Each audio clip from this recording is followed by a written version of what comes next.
The world has witnessed an event that changes the usual idea of reality. An online virtual reality game with full immersion was presented. This game was called Life Cry, and our hero had to immerse himself. At one point, someone asked him if the NPCs were just a program, to which our hero answered yes without hesitation. NPCs are not alive, but only part of the program code created by humans. His interlocutor had the exact opposite idea. He said if they are just part of the program code, then why do they behave like that? He asked why then they could smile so genuinely at him, and why they cried at his action. There was anger on his face, and pain and misunderstanding in his voice. He shouted for answers, asking for answers to his questions. He still didn't understand why the NPCs were showing emotion. In response to all of this, our hero remained silent and stared blankly at his interlocutor. At another point in time, the protagonist encountered a green troll. He was clearly not a kind creature. The troll wanted to attack, but the young man would not be intimidated by him. He drew his weapon and was ready for this fight. Our hero grinned, and just before the fight started, an interesting thought occurred to him. At that moment, the troll had already started to run furiously in his direction with a shout, and he was not interested in any word. The young man was not frightened at all. He only clutched his weapon tighter in his hands. As he grouped up and launched his attack, he came to one conclusion out loud. NPCs don't know that humans created them, and that's why they live, said our hero a second before the fight began. Finishing his thought, he began what he was perfectly able to send his enemies to the other side. The battle ended very quickly, but its sounds managed to scare away the birds, and our hero, having emerged victorious, continued to philosophize. Looking at the defeated troll, he thought about how it happened that no one knows what lies ahead. He was silent for a moment, as if waiting for a response to his words. In response to his monologue, all around him was silent, and he wondered if it was true that no one knew. Putting aside the melancholy of his thoughts, our hero realized that he was thinking about something strange. Sitting on a stump and coming to more pressing matters, he wondered what level he was at in this game. This question came up the moment he felt an unfamiliar pain in his arm. It was unusual for him, and he realized that this game was different from the previous one. He looked up and finally realized what was really going on. He was in a new virtual world. He had entered the created world of Lifecraft. After a while, our hero stood in the store and looked at the things lying in the bag, and then heard the surprise of the seller, who called him Slime. He had been doing that for a long time, and the young man was incredibly angry with this nickname. He had asked many times not to be called that. The salesman wondered why he had to stop calling him that, since Slime was the hero's name. In response, Lime was getting angrier and angrier, which was evident on his face. He repeated that he had asked Uncle Saint Dan many times not to call him that, but Saint Dan was still unaffected by the boy's anger. He laughed and patted Lime on the head, saying that he didn't grow from his temper. "What's my height got to do with it?" the young man replied, removing Saint Dan's hand from his head. Lime reminded him that he had already asked 24 times not to be called that. The uncle listened to the request with a completely unemotional face.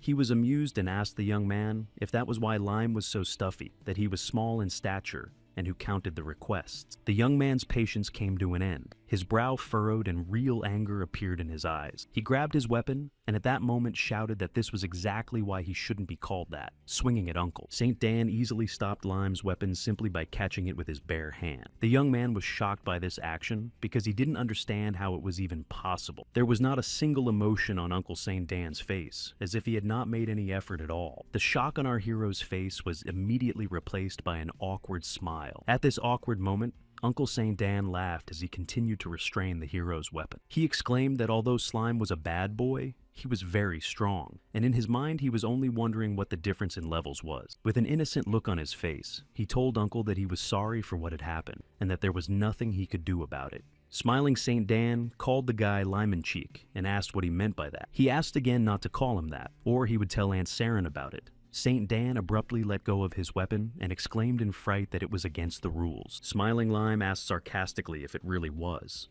The uncle turned away abruptly and began to quickly look for something, asking the young man to wait. He handed him a quiver full of arrows and said that he could give them away for free once in exchange for silence. Our hero was surprised, for he had seen such arrows in the armed forces. He knew that these crossbow bolts were a good thing. After accepting the gift, he once again asked his uncle not to call him Slime. Saint Dan agreed and offered him to become a merchant, as he would not go out of his way for a word. The young man said he needed to grow up. At this, our hero said goodbye to Uncle and headed for the exit of the store, On the street, Lime thought about the fact that in this game, everything looks too real, and NPCs do not differ from ordinary people. But he realized that with Arhat's technology, even androids could be created, so it was natural. Remembering that he received the promised 50 coins, our hero hurried, as he was afraid of being late. Lime finally reached the tall red tower, standing alone in the square. Hurriedly, he ran up the stairs and opened the door and entered the room. A young man greeted him and asked what our hero was looking for. Lime replied that he hadn't seen him in a long time, and called him Burial. With joy on his face, Burial was surprised and exclaimed our hero's name. Lime asked how Burial was doing, to which he replied that he was doing the same old thing. Having put the boxes on the table, Burial clarified whether he had come to sell his loot. Our hero said that he had brought the lifeless body of a goblin in medicine, and his friend remembered that he took a book on medicinal plants. Lime clarified that the book was worth 5 gold pieces, and therefore working. Burial asked if the goblin was in the cart, and received a positive answer. He asked Lime if it was convenient for him to carry the cart every time. Our hero said that it is inconvenient, but he has no inventory. Burial clarified why his friend would not buy a bag with expanded space in installments. After imagining such a bag, Lime thought it was a good idea, and sounded very convenient. Our hero asked the cost of the bag, to which Burial said that the bag holds about 15 square meters, and he made it himself. Continuing to answer, he clarified that the cost of the bag was 100 gold pieces. If you take it in installments, then 20 gold a month, and it will be interest-free. At the same time, Lime asked if there were no defects this time, as in the past, homemade items of Bariole, to which he said no, because he was helped by his teacher. Our hero immediately realized that this was Burial's homework for the practice exam. With offense, he replied to Lime that he could have said that he did not like the bag, and he was not the only one who wanted to buy it. Laughing, our hero calmed Burial and asked him to show him the bag. At the same moment, Burial quickly ran to get it out of the closet, and Lime thought that his friend seemed really confident in his creation. Turning to his friend, Burial said that he was incredibly lucky because it was the first bag he had ever made. With joy in his voice, Burial turned around with the bag in his hands, but on Lime's face there was an emotion of bewilderment. Holding back laughter, our hero asked his friend if it was the bag he was talking about. Not knowing what to answer, Burial continued to hold it in his hands and awkwardly silent. Looking at all the scuffs on his creation, Burial exclaimed that the bag was quite sturdy, and its elasticity and storage options were enhanced by magic. After these words, Lime finally asked Burial to give him the bag. After receiving it in his hands, our hero stared at it silently for a few moments. This made Burial nervous as he waited for a reaction to his product. Eventually, Lime said that it should rather be called a bag than a pouch. These words upset Burial greatly as this was his first creation. His emotions quickly changed, and he told Lime that it should be called a bag. Hearing this, Lime raised the bag high above his head without giving it to its owner. Our hero said he would take it back on one condition, if he got it for free. This made Burial angry. He said it was foolishness, and to give him the bag quickly. To this, Lime replied that, well, since Burial was trying so hard, he would pay him half the value of the bag, 50 gold pieces. This shocked Burial, and he said that paying half was absurd. The cost of the magic reagent is equal to that amount. Lime started pushing his buddy, saying that who else would want to buy this bag since he hadn't even finished it, and buyers are too picky nowadays. No one else would want to buy a bag that wasn't even finished. So he offered to pay 50 gold pieces in installments. Burial hesitated and mumbled, not expecting such an answer from Lime. But our hero stood his ground and repeated his offer once again. Tears filled Burial's eyes. He was on the verge not to burst into tears. Seeing such a reaction of his buddy Lime was for a second taken aback. He cautiously asked Burial if he was crying because of his words. Trying to calm him down, Lime asked if he was too harsh in the conversation, and if so, how much money Burial himself wanted. At the end of his speech, our hero asked his friend if he had calmed down. Still sobbing, Burial clarified that he would give the bag for 80 gold pieces for a minimum of 75, and the moment he finished naming the price, he burst into tears again. With a smile on his face, Lime agreed to this price of 80, so 80. Wiping the tears from his face, Burial wailed that it was unfair to sell his first creation like that. Lime quietly patted his friend on the head, saying that he could do better next time. Burial clarified that it would be even more expensive then. Having calmed down, Burial asked to wait a bit before he brought the contract, and our hero agreed. Watching Burial's fussing in Lime's mind, the thought arose that this NPC was no different from a living person. Interrupting the hero's thought, the NPC handed him a contract and asked him to sign it. Out loud, Lime clarified only one question. Will he really pay 20 gold per month, and received a positive answer. At the same moment, calculations were going on in his mind. Selling the entire inventory would yield 200 gold, and accounting for expenses would leave 50. If the bag cost 20 gold and the down payment was 10 gold, then he would have exactly 20 gold left for all other expenses. Having finished his mental calculation, Lime gave Beriol the contract. Our hero held out a pouch of money to the NPC and asked him for it. To the German bank of the neighboring country of Helfen, in the name of Gollum III, and Beriol agreed to do so. But the NPC hesitated for a second and froze in place holding the pouch. Later, Beriol asked why our hero keeps transferring his money to different accounts. Lime said that it is only because of his job, and that he is not a good worker. Beriol clarified that he is just a monster hunter, but Lime said that he does everything to make money. Our hero became more serious, and added that although he said it, but in fact, he exchanges virtual money for real money and pays for his life with it. His middle name is Dark Gamer. After all, one day in real life equals a week in the game, and he has been in the game for 49 days. Since the game just came out, it has become very popular and expensive. When converted to real money, 1 gold is 100,000 won in real life. According to Lime, it's not exorbitant, but it's a high rate. And that was the end of his monologue about his activity. He decided to leave at this point as Beriol was still sorting items. When the NPC heard this, he got a little sad and asked if Lime was already leaving, to which he replied that he had already done everything he wanted to do. Beriol smiled and said that it was fine, and that they would see each other again. Leaving the tower, our hero said goodbye to the NPC and thought that he should go to the Temple of the Arhat.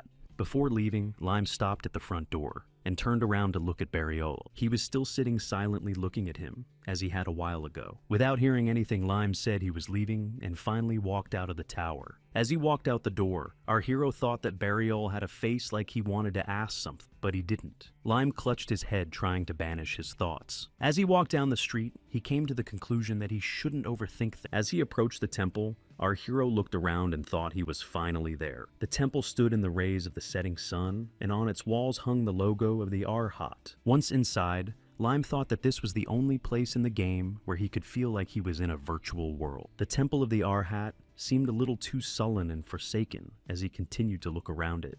Then a voice inside the temple greeted Lime and said that this was the place where the absolute and all-powerful had descended to Earth. At the same moment, a priest in white robes and bright orange hair appeared in the Temple of the Arhat. Looking at him, our hero had only one thought in his mind. This priest seemed particularly tedious and boring, and his presence increased the feeling of the virtual world. The Arhat priest continued to stare at Lime in silence. Our hero came to the conclusion that everything that was happening was evidence of a real game. Lime informed the priest that he wanted to improve his characteristics. The priest smiled and replied that our hero was worthy of moving to the next level.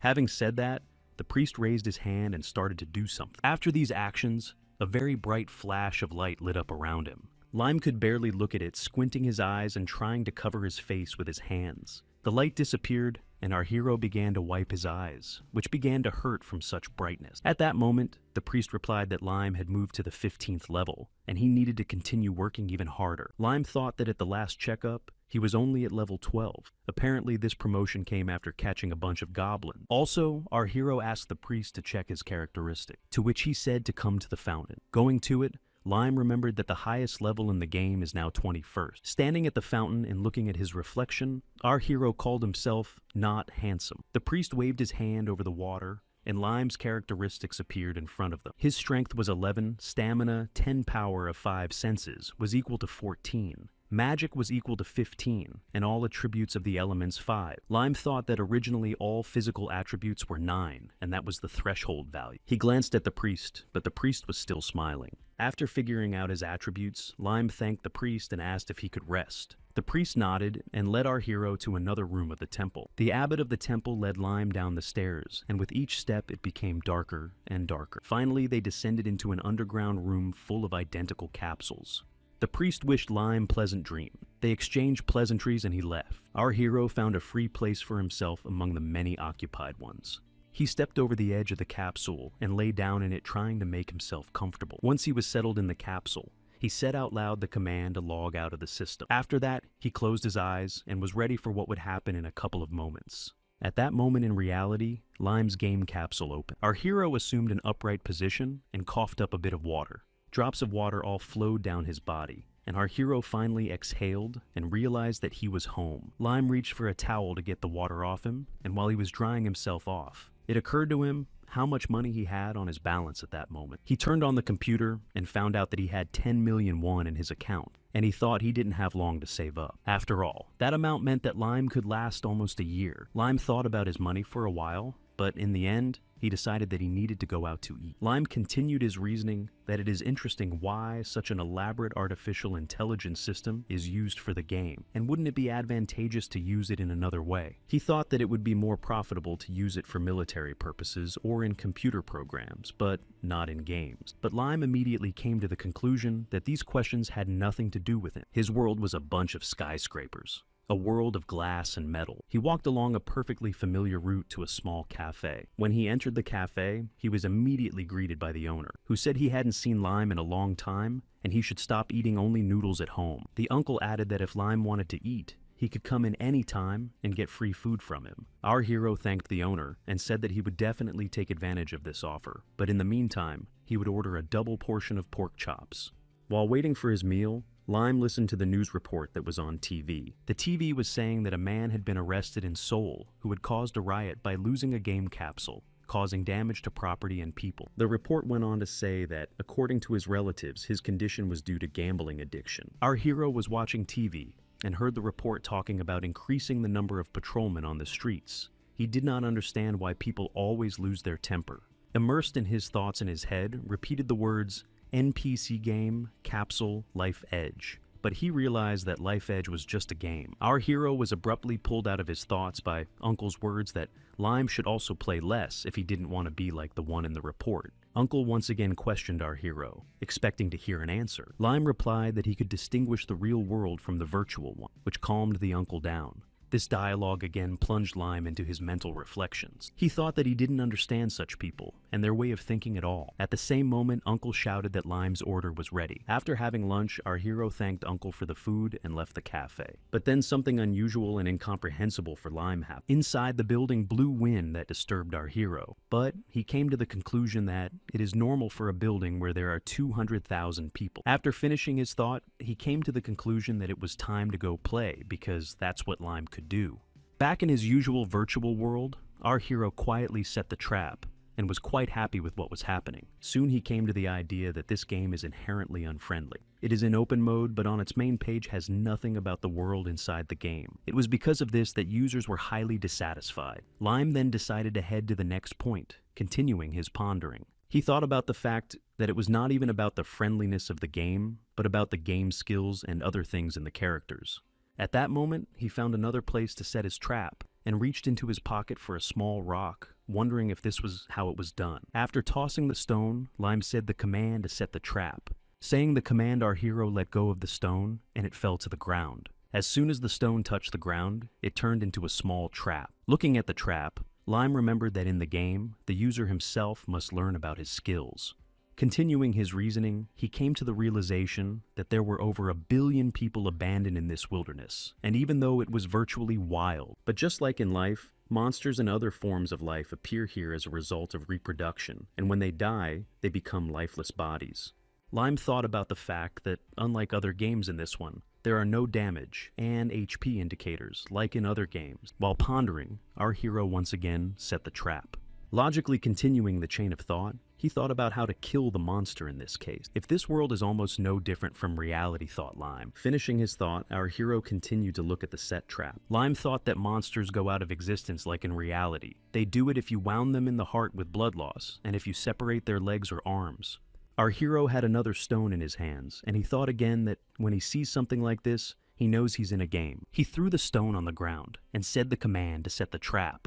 Immediately the stone turned into a trap. Our hero continued his thought that some people got too close to the game and therefore almost lost their lives, and Lime himself had to look for information about setting traps on the internet to learn how to set them. After all, he hadn't been able to figure out how to do it on his own before, and it was difficult for him to learn how to set such traps. What to say about the complexity of creating skills? At that very second, Lime heard a sound that reminded him of a creature. Our hero realized that a wild boar was rapidly approaching him. Without a second's hesitation, Lime immediately grabbed his weapon. At once he could not understand where the sound was coming from, but after listening, he turned in the right direction. A wild boar was grunting furiously and running towards our hero. Coming face to face with the wild boar, Lime immediately pulled the bolt of his weapon. After that, our hero began to aim quickly and carefully. Lime pointed his crossbow at the approaching boar and fired. He did not immediately realize whether the bolt penetrated the boar's head or not, but our hero was lucky. It took Lime only one shot to defeat the boar, and now the breathless animal is already lying on its side in front of the man. Now Lime was no longer threatened, and he could finally breathe. After all, he shouldn't have any problems with any NPCs now. Lime was already level 15. But as he walked through the forest, he still couldn't figure it out, whether it was a good level or not, since he couldn't ask anyone. As he approached the boar, Lime decided to put it away in the bag he bought from Burial for 80 gold pieces. After putting the boar away, our hero thought that it was a very handy bag. The young man began to reload the crossbow while thinking that he had spent 20 gold coins on the boar and that it was incredibly expensive. After all the actions, Lime decided to go and check the other traps. He approached one of the traps, and what he saw made our hero angry. The trap that he had recently set was lying broken on the ground. He immediately realized who was to blame and whose fault it was. On the ground, there were many traces of creatures he already knew. Lime realized that the broken trap was the work of the goblin. What was more frustrating for him was that it was not the first time it had happened. Exhaling, Lime took another stone and decided to set a new trap. He thought that spending 20 gold pieces was a lot of money, but the main problem was not the money. The main problem was that lately the goblins were taking his prey away but not attacking. Lime was very angry that the goblins were preventing him from leveling up, and eventually preventing him from replenishing his bank account. And lastly, he thought that if they ever interfered with him again, he would try to destroy all the goblins around him. The virtual world around our hero was surrounded by a magical barrier, but this barrier only reacted to the monster's magic, which gave off a strong stench. And the rather weak goblins had no magic and were forced out of the food chain. That's why they'd gotten this far. And then Lime wondered, suppose even simple villagers could handle weak monsters on their own, but wouldn't it be better to find and destroy their goblin lair? Even though it would be a hassle, it would definitely bring a lot of profit. And if you do everything carefully, there will be no more worries with the goblin. Goblins were constantly appearing in the place where Lime was, and he decided to set a trap there. After a moment in the forest was heard a terrible scream that made our hero nervous. This loud scream definitely belonged to a man in need of help. Our hero saw a bunch of belligerent goblins. They did not pay any attention to Lime and just walked forward to the place where stood a blonde-haired man who had recently screamed loudly. That man was bleeding and breathing heavily. It must have been a tough fight for him. When Lime saw this, he immediately ran to his aid, asking him to live a little longer. Our hero shouted that his companion cannot just go to the other world here. But more and more goblins were approaching the blonde-haired young man. Lime cocked his weapon and realized that he had to concentrate to get a shot. A shot rang out, and the crossbow bolt flew straight at the goblin. It was at this point that the other goblins noticed our hero and went on the attack. The attack of the goblins did not frighten Lime at all, because he was ready for it. Seeing the goblin running at him, he just smirked and prepared to attack. The goblin was not confused by Lime's confidence and steadfastness, and continued to run at him. With one powerful attack, our hero was able to stop the goblin with ease. With another attack, he kicked the opponent, causing him to fly away from the battle site. The other goblins also noticed the fight, and ran to Lime to join in. And that's all Lime wanted. He was ready for it, and even wanted to try to participate in such a fight. And that man, because of whom our hero took the blow on himself at that moment, was sitting quietly and trying to catch his breath. Being in this battle, Lime continued to fight, using his usual weapon, but he again decided to give himself a bit of a head start and commanded a powerful attack. His blows on the goblins took on a blue glow and increased in power. The powerful attack hit the goblin and quickly sent it to the other side. A little tired by this point, Lime recognized that these monsters were quite fast. While our hero was trying to catch his breath, a wave of new goblins came running at him again. Despite the speed of these monsters, Lime thought that every fiber of his being was imbued with the will to live, and this thought gave him more power and strength. From his blows, the goblins kept falling. Already tired, Lime decided to make a powerful attack. He uttered a command that summoned the ghostly hand that was to be his. The ghost-shaped hand hit the goblin running towards Lime hard. This attack gave Lime some time to regroup and realize what he should do next. The tired Lime realized that there was not much left, and he needed to gather his strength. As the goblin retreated from the ghostly hand, Lime dealt him a decisive blow with his weapon and sent him to the other world. But it was not the last goblin. From behind, another monster was running at our hero. Lime used magic again, and the ghostly hand killed the goblin from the first time. Looking around, our hero saw another goblin approaching it. This monster was already too close to Lime, and it was necessary to act quickly. In the head of our hero came nothing better than to hit the goblin hard with his foot. After this blow swinging his weapon, Lime hit the monster again. Looking around, the young man noticed another goblin standing nearby. He swung hard, and his weapon flew straight at the goblin, who didn't seem to realize. This action killed the last goblin in the vicinity. Lime was finally able to exhale and end this long fight. Standing in the clearing, he realized it was time to examine the wounded man. As he approached him, our hero saw a bunch of cuts all over his body. He even tried to ask the wounded man if he was all right, but got no answer. In appearance, the wounded man resembled a monster hunter, but Lime did not understand how he got here. After searching him, our hero found 5 empty potion jars.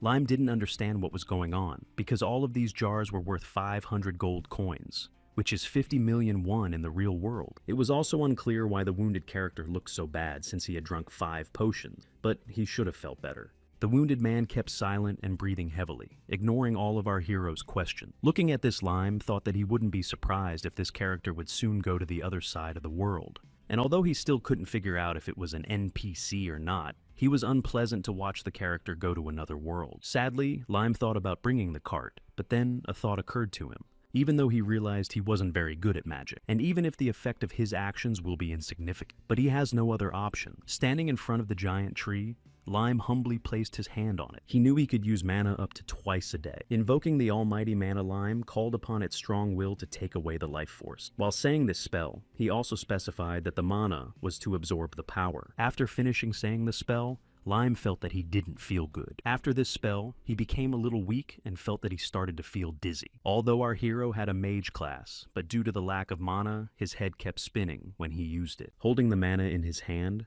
Lime thought that despite the discomfort in general, everything went well. As he approached the wounded man, Lime realized he was going to use his mana to infuse him with life force. Lime realized that it did not help the injured man, and his body still had severe wounds. Our hero decided to repeat his actions from the beginning, because he felt that once was not enough. After repeating the whole procedure with the infusion of life force, our hero's head began to spin much more violently, but he was reassured that he was not doing it for nothing, but to help. Then Lime noticed that the wounded man continued to bleed from the wounds, and he could not stop it. On the other hand, he realized that since this character was using potions, he could get a big reward for saving it. After throwing the wounded man on his back, Lime walked towards the town and started to think about what was going on. First, he put all his things in his bag, which was extremely convenient. Secondly, Lime's stamina had increased a bit, even though he had put everything into magic. Probably thought our hero this happened, because stats increases not only the temple, but also certain actions that he did a lot. Suddenly, the character on Lime's back abruptly asked him to stop. Our hero asked if he had regained consciousness, to which the wounded man asked to lower him. Once under the tree, the injured man exhaled and touched his wound. He asked Lime if he had tried to heal his wounds. After answering in the affirmative, our hero asked if his companion was all right. The wounded man remained silent and looked up at the young man and said it was too late, and an incomprehensible light lit up next to his wounds, frightening Lime. The wounded man was not frightened. He accepted that his deep wounds could not be cured, and even though Lime tried to do so, but the injured man realized that even so, he had little time left, and it was time to write a will. Everything that was happening caused Lime only emotions of shock and incomprehension. The injured man had a request. He asked Lime to give his body to his daughter after his departure into the other world. He also took out a glowing sign from his pocket and said that if he gave it to the Mercenary Association, Lime would receive a reward. After these words, the character's speech became quite slurred. He began to cough loudly and as if he had only a little time left. Toward the very end, he began to repeat that he wanted to see the smiling face of his daughter, Lena. He repeated only her name for a long time. And finally, there was silence in the forest. Our hero wished the wounded man to keep dreaming about it. After a while, Lime was again at Burial's tower, and he was surprised by our hero's plan for the near future. Burial wondered why he needed to go to the village to the goblins, if recently he had already brought the bodies of monsters. Hearing this, our hero asked his interlocutor whether he thought that Lime was weak and that he could not get there. Burial immediately tried to apologize for his words, but our hero asked him not to do it again. After these words, Lime handed his interlocutor a bag of money, calling it payment. Burial was very surprised, because he had paid the previous time only yesterday, and Lime said that he just wanted to pay faster. Counting 40 gold coins, Burial smiled happily, and said that it was exactly half of what he owed. With a completely serious face, Lime said that he had something else. Not hiding interest, Burial immediately decided to clarify what he had for him. Our hero calmly handed the candy to his interlocutor, surprising him a lot. Lime once again wanted to apologize for buying the bag in such a way. Finally, he asked Burial to eat the candy and left the tower. Walking through the square, Lime thought about his debt. He realized that he had 40 more coins to pay. He also remembered that mages buy the lifeless bodies of monsters at a high price. They do this to experiment with the magic extracted from the monsters, and because of this, mercenaries like Lime can make money. After thinking about it, our hero came to the conclusion that the mages have a lot of money because it is very expensive to buy and process such things. He remembered that there are monsters much more expensive than boars and goblins. Continuing to ponder on all sorts of things, Lime finally reached the Mercenary Association. At this place, he was once again unpleasantly greeted as Slime. This was said by the man standing in the only window behind the bars in this room. He asked Lime why he had come. Our hero replied that he had some business to attend to, and at the same time he wondered who was talking to him. The man in the window asked if Lime was on business, and smiled when he got a positive answer. This man called our hero a little boy incapable of crossing the magical barrier. These words hurt Lime's sense of self-importance, and he began to justify himself. At one point, the interlocutor interrupted the mental stream of our hero and asked why he had come. After a bit of silence, Lime began to dig in his pockets in search of that thing that was given to him by the wounded character. Having taken it out, our hero asked his interlocutor to look at it. The man standing behind the bars immediately thought about it and began to look at it intently. The man's speech began to slur. He asked Lime to wait, and suddenly he shouted loudly. At the moment of screaming, he quickly and firmly grabbed our hero by the neck. The man behind the bars said that this is the badge of the mercenary, Scar, and he does not understand where Lime could have taken it. Our hero couldn't answer the interlocutor's questions properly, as he began to choke on the man's action. The NPC looked at Lime with a horrifying look, full of hatred and contempt, and continued to clutch his neck tightly in his hand. But at one point, his grip loosened just enough to allow Lime to answer the questions he asked. And at that moment, the interlocutor again ordered our hero to answer the question. Lime began to tell that he met a guy who gave him this, told him to come to the association for a reward. The man behind bars asked if that mercenary was alone at that moment. Our hero answered in the affirmative and continued to tell the story. He said that he had found this character near the village while hunting, and even tried to heal his wounds. But Lime did not succeed, and the mercenary left a will and went to the other world. The interlocutor once again asked Lime if he had killed the mercenary. Realizing that our hero did not do it, the man behind the bars took his hands off his neck. Lime tried to catch his breath because he didn't know what would happen next, and at the same moment, the man behind bars asked how the mercenary really died. After a while, the dialogue came back to normal, and the interlocutor of our hero asked what he wanted from him. Lime said that he didn't need help in moving the body, as he had listened to the last request and brought it with him. The interlocutor was very surprised to hear that the body of the mercenary was lying outside the walls of the association. Lime also quipped that it was hard to carry it in a cart all the way to the village. The interlocutor was aroused by these words and began to inquire about the state of the mercenary's body. Lime replied that he had frozen it so that the body would not become ugly. The interlocutor asked him again if he had done so and received an affirmative answer. Lime told about the conclusion that if the body is frozen, it will stop decomposing. But the man behind bars was interested in how he was able to do it. Our hero said that he did it with magic, of course. The interlocutor laughed a little at Lime's words and decided to tell him a story. He began by saying that the mercenary Scar's daughter's name was Lena, and she would need to bring the money. The look of the man behind the bars became creepy, and he added that he would only trust Lime once. Seeing that look again, our hero without delay replied that he would do everything. Lime soon heard that Scar's daughter does not live here, and it will take some time to get to her. The man behind bars began to tell the story that Scar had gone on a business trip to earn money. Lime learned that Scar needed the money because his daughter was terminally ill, and there was no cure for her illness. Usually donating money to the temple would make the disease go away, but it did not always work. and not with everyone. The interlocutor quoted one of the gods saying that nothing in the world should be perfect, and people should not be able to cure all diseases. Listening to this story, Lime realized that he was being told one of the myths of this world with which he was already familiar. But the interlocutor went on to tell about one god of disease, Hadalvord, who presides over all the imperfections and anomalies of this world. And it was said that the god that causes disease is also a god of healing. Being good, he used to save people from all diseases. But when people began to forget him, he inflicted incurable diseases on them in anger. At that moment, Lime remembered that one of those diseases was influenza. Having listened to the story to the end, our hero decided to clarify where Lena, Scar's daughter, lives. The interlocutor gave him the address. It was the village of Pentel. Lime remembered that he had been to this village once before on business. The interlocutor explained to our hero that in Pentel there is a house of arms and courage. That's where Lena lives. Digesting this information, Lime agreed with everything said. Stopping his train of thought, the man behind the bars held out a wallet with 1,000 gold coins. Our hero could not understand where such a sum came from. His interlocutor explained that 887 coins are Scar's savings, and the rest of the money is an allowance in case of death. Slowly, Lime continued to stare at the wallet. Not knowing what to say, our hero asked his interlocutor what this allowance was. He answered Lime that the death of a mercenary means the failure of the mission, and in this case there is no reward, but the allowance is still paid. Holding this envelope in his hands, Lime thought about the fact that 1,000 gold coins is a lot of money. In the real world, that's 100 million won. Our hero said goodbye and walked out of the Mercenary Association to the street as he continued to think about cashing out. He thought that he could cash that money right now. Lime could just delete the character and start over.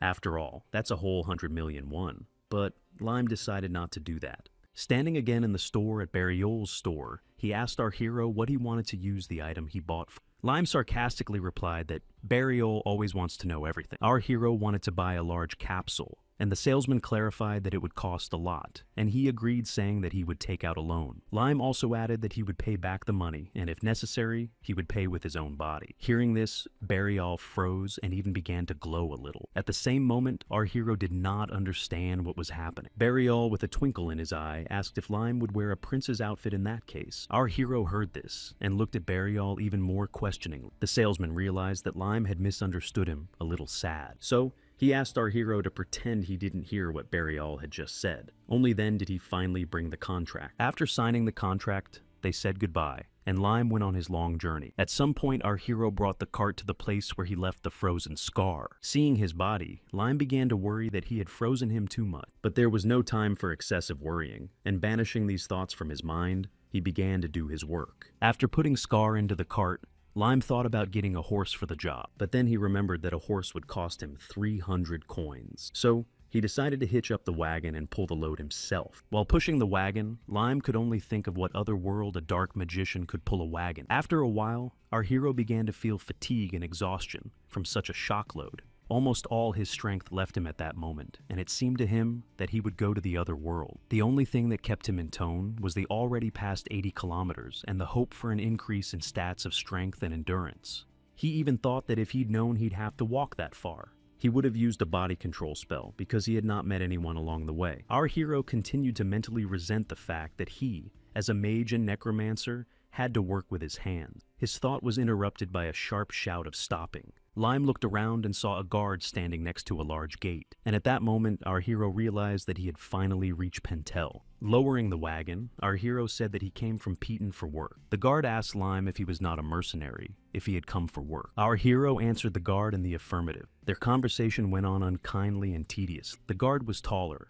and started laughing at the fact that even though Lime is small, he is already a mercenary. Our hero didn't respond to this teasing, and only asked the guard where he could find the House of Arms and Courage. The guard thought for a while, and told him that this building was very easy to find. It was right in front of the central square, and our hero went to it. Walking through the central square, Lime noticed the lack of people on the streets, and explained it by the fact that it was the harvest season. He stopped to take a breath and look around. His eyes fell on a building with lights in the windows and a sign on the roof. Lime entered the building and saw a lot of people, and heard the usual tavern requests. The guests of the House of Arms and Courage were loudly asking for alcoholic beverages. There were a lot of people in the building. Lime couldn't find a place to sit down, At that moment, he was greeted by a pleasant female voice. Our hero turned his head at the sound, and there stood a nice girl with glass mugs full of foamy drink in her hands. She said hello to Lime in passing and smiled at him. She worked here and had to hurry. Our hero saw the girl and said that he had come to the House of Arms and Courage on business.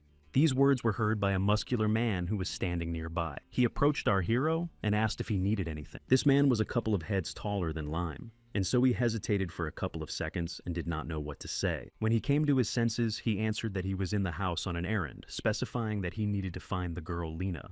His huge interlocutor asked Lime if he was looking for Lena. Our hero once again clarified that he was there for just that. He was there to find Lena and to give her something. The interlocutor shouted the girl's name loudly, and she looked back. When she heard her name, she went to the guys to ask what they wanted from her. The tall man told her that she was the one Lime was looking for. Our hero began his story at that moment by asking if Lena was the daughter of Scar, the monster hunter. The girl was a little confused and asked how Lime knew her father. To this, he replied that he had come here precisely on her father's errand. It was at that moment that Lime had to tell the unpleasant truth about why he had come to Lena. But with a smile on her face, the girl interrupted him by asking how her dad was feeling. Lime asked her to move to a quieter place where he could relay her father's words. Lena said that not far behind the inn, there was a training ground and they could go there. Lime asked the girl to wait for him there, promising to come back soon. After a while, the capsule in which her father was lying was in front of the girl. The object caught her by surprise. Despite the girl's shock, Lime asked her to listen to him calmly. He relayed to her that her father had failed his last assignment as a mercenary. He also added that he had gone to the other world, but before that, he had left a will. The girl was so shocked that she could only call Lime's words lies. Lime silently looked at Lena, not understanding what else he could say to her. Our hero only quietly added that her father had bequeathed her all his property, which was in the same capsule where he was. The training ground was filled with the screams of Lena, who still couldn't believe what was happening. She shouted that Lime was lying, and that it was all a bad joke, and not true. Our hero was silent and quietly waited for the girl's hysteria to pass. But it did not pass, and Lena continued to insist that Lime's words are a stupid joke. With a single movement of his hand, our hero tore the tape with which the capsule was wrapped. As if by blows to the heart, Lime once again repeated to the girl the words about the death of her father. The lid fell off the capsule, and our hero repeated that he had brought her father's body in consequence of his last will. Immediately, tears flowed from Lena's eyes. She couldn't believe her eyes or her ears. Her father had really gone to the other world. Falling on her knees in front of the capsule, the girl hugged the lifeless body of her father, continuing to cry and agonize from the pain. After some time, our hero left the girl and came again to the House of Arms and Courage, where he was able to get compensation for his time and effort. The man who introduced him to Lena handed him a small bag of coin. Lime thanked the man and roughly realized that there were 50 gold coins. Suddenly, the man asked our hero if he knew what kind of disease Lena had. Without waiting for an answer, the man himself said that the girl's illness was called loss of life. This disease was characterized by the fact that over time, the life force of a person leaves his body. Lighting a cigarette, the man said that Lena's disease was incurable. In response, Lime asked what the symptoms of the disease were.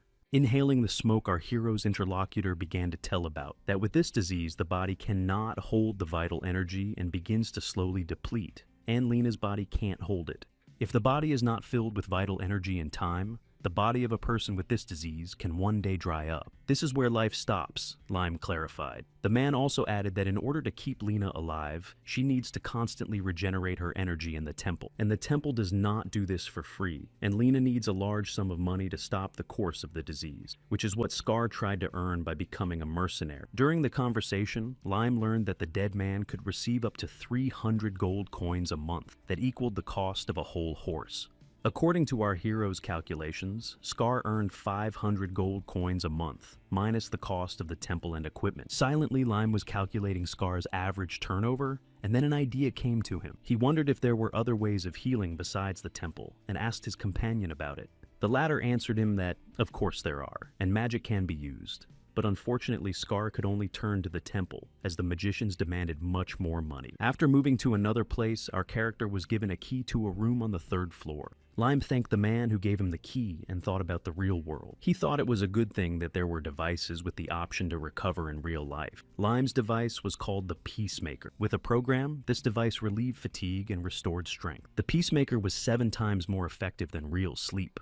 Having examined his room in the virtual world, Our hero was satisfied with what he saw. The room was quite clean. Lime hung his things on the rack next to the bed and decided to lie down. He pondered whether or not he deserved what he got today, and came to a negative conclusion. Lime decided not to torture himself by thinking about it, and decided that he was playing this game not just for the money, but to have fun. Saying these words, he fell into a dream, and at the same time, moved to the temple of the Arhat. The priest appeared in front of Lime again. Our hero this time, again, wanted to improve his characteristic. With a wave of his hand, the priest began the usual calculation of the character's characteristics. However, instead of naming the characteristics, the priest specified that Lime had accumulated Irid, and he could go through several levels. This was the first time our hero had heard of this characteristic, and so he asked what an Irid was. The priest clarified that Irid is karma that is accumulated as a result of the player's actions, and thanks to it, it is possible to move to a new level. Hearing this, Lime thought that his interlocutor was as silent as a fish about other things. He realized that Irid is similar to experience points.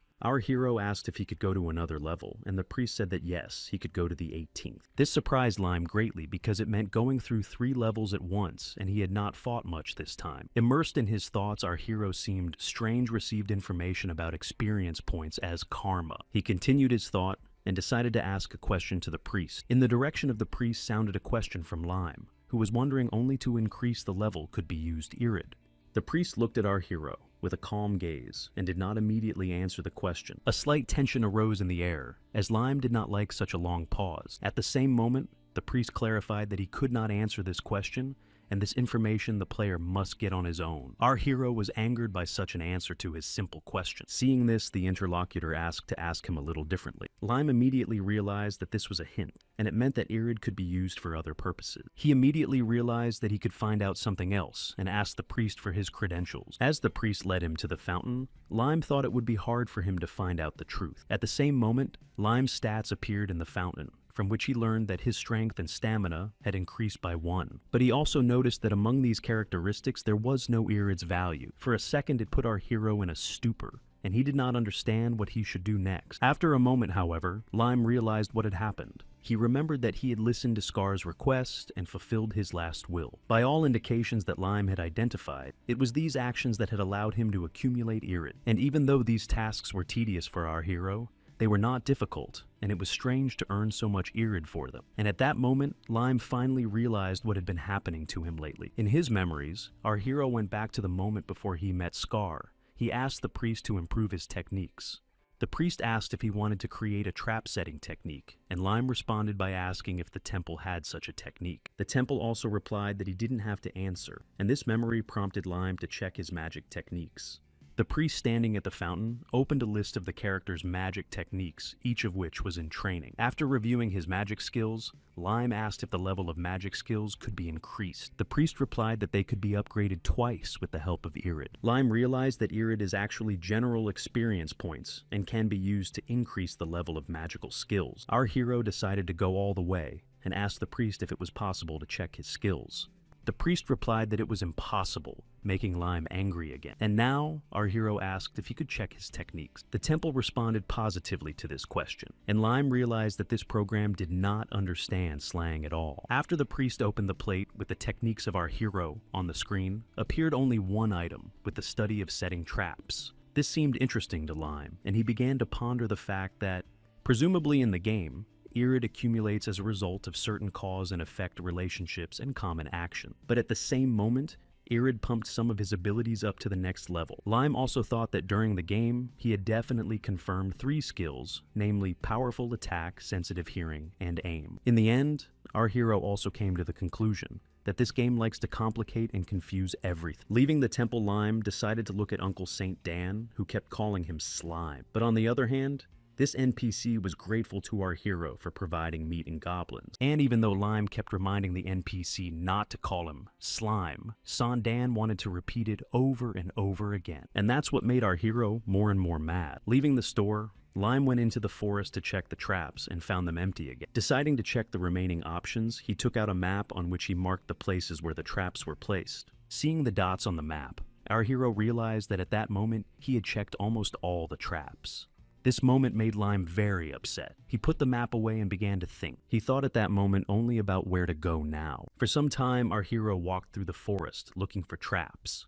and then he realized that he had already looked around almost everything. He had been walking around for about 2 or 3 hours, and it was already nighttime, and he still hadn't managed to find or catch a single goblin. In an instant, realizing this, our hero had a brilliant idea.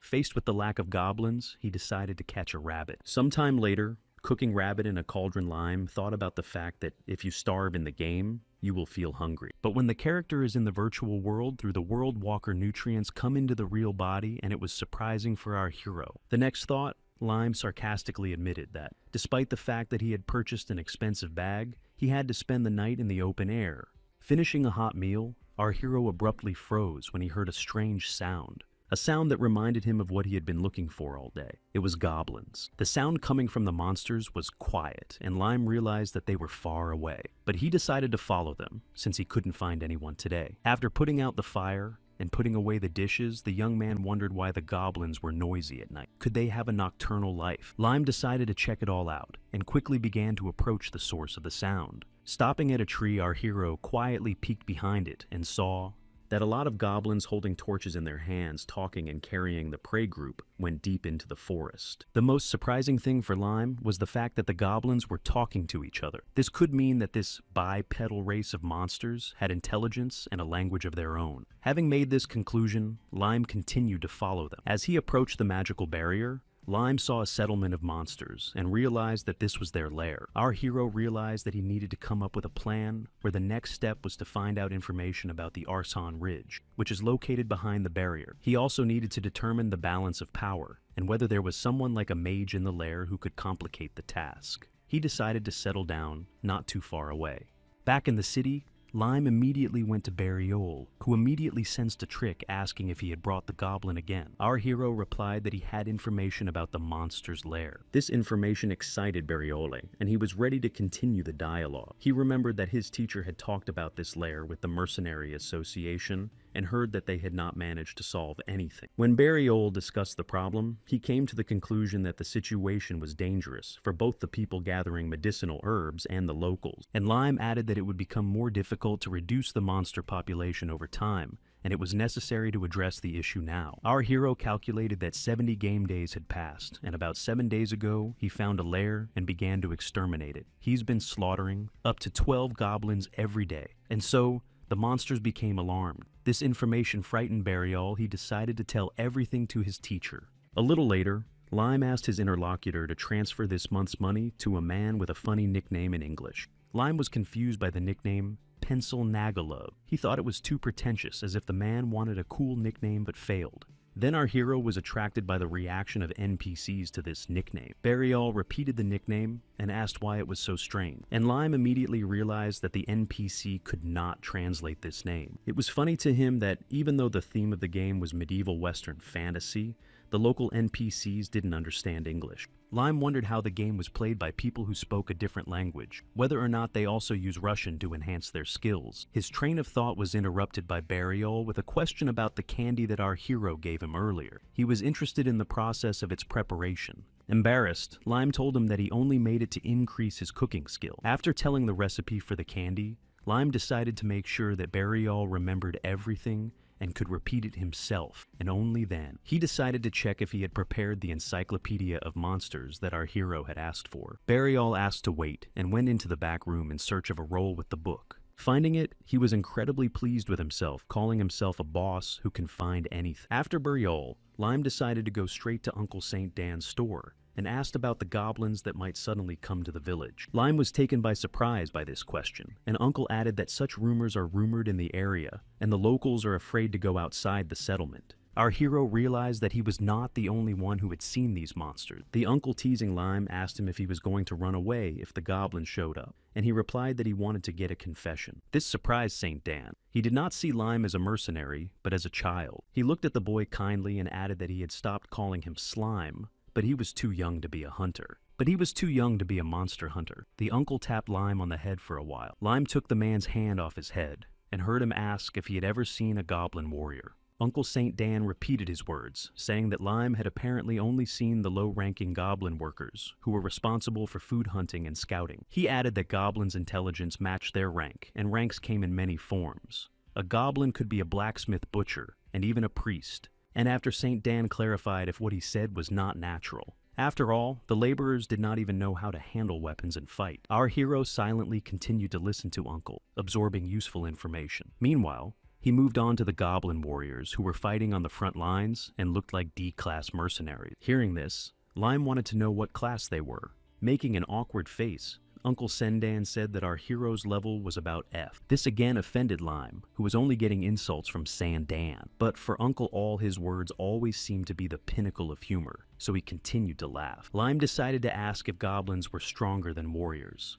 Becoming more serious, Uncle replied that such monsters were goblin knights he had once encountered. These monsters ruled the warriors while being very bloodthirsty. They could be compared to B or C-class mercenaries. They were as tall as a human, but much stronger. But that didn't hinder their agility, as they were impossible to catch up with in the forest. All this information upset and frightened Lime a little. Having told all this, Uncle just continued to stare at our hero in silence. He added that since the goblins are already nearby, they are quite strong and should be feared. There are many of them, and even an experienced mercenary may not survive the fight. Our hero promised that he would always try to be on guard. Uncle agreed, because a goblin warrior could swat Lime with one punch, and since they walk in groups, they immediately become a formidable opponent. These words made our hero for a while silent and thinking, and after a couple of seconds, he asked St. Dan why he was so worried about him. This question took Uncle by surprise. He obviously did not expect to hear these words from the young man. Our hero also added that such worries on the part of Sandan were very nice. This embarrassed Uncle Sandan even more. Finally, Uncle added that if Lime got to the other side of the world, he wouldn't be able to go to bed properly, adding that he should be more careful. With a smirk on his face, he asked his friend not to worry about him, because he wasn't a little kid anymore. After receiving his crossbow bolts, Lime paid St. Dan and left the store. Once outside, he began to go over what Uncle had said. He summarized that the goblins had their own hierarchy and strong warriors. This could mean that destroying their settlement would be difficult, and he would have to double-check everything. Once in the forest, Lime checked his traps as usual, and surprisingly found a small chipmunk in one of them. After examining the animal, our hero realized that he had to let it go, as there was no food in it. When the trap was opened, the chipmunk quickly ran away, leaving our hero to set the traps further. Lime went back into his thoughts. He realized that he had more mana since setting the traps was no longer dizzying. He thought that even though others were investing in strength and stamina, he was more interested in having fun in the game, building up his skills by hunting and fighting. Suddenly, our hero listened to the terrain and noticed in the distance talking goblin. This fact pleased Lime, because it meant that his ability of sensitive hearing was working perfect. To observe the goblins, our hero had to climb a tree. After getting comfortable, he remembered that these monsters are sensitive to the smell of blood. Lime reached into his hiking bag and pulled out a rabbit carcass, threw it under the tree, and waited for the goblins to approach. After a fairly short period of time, the monsters appeared,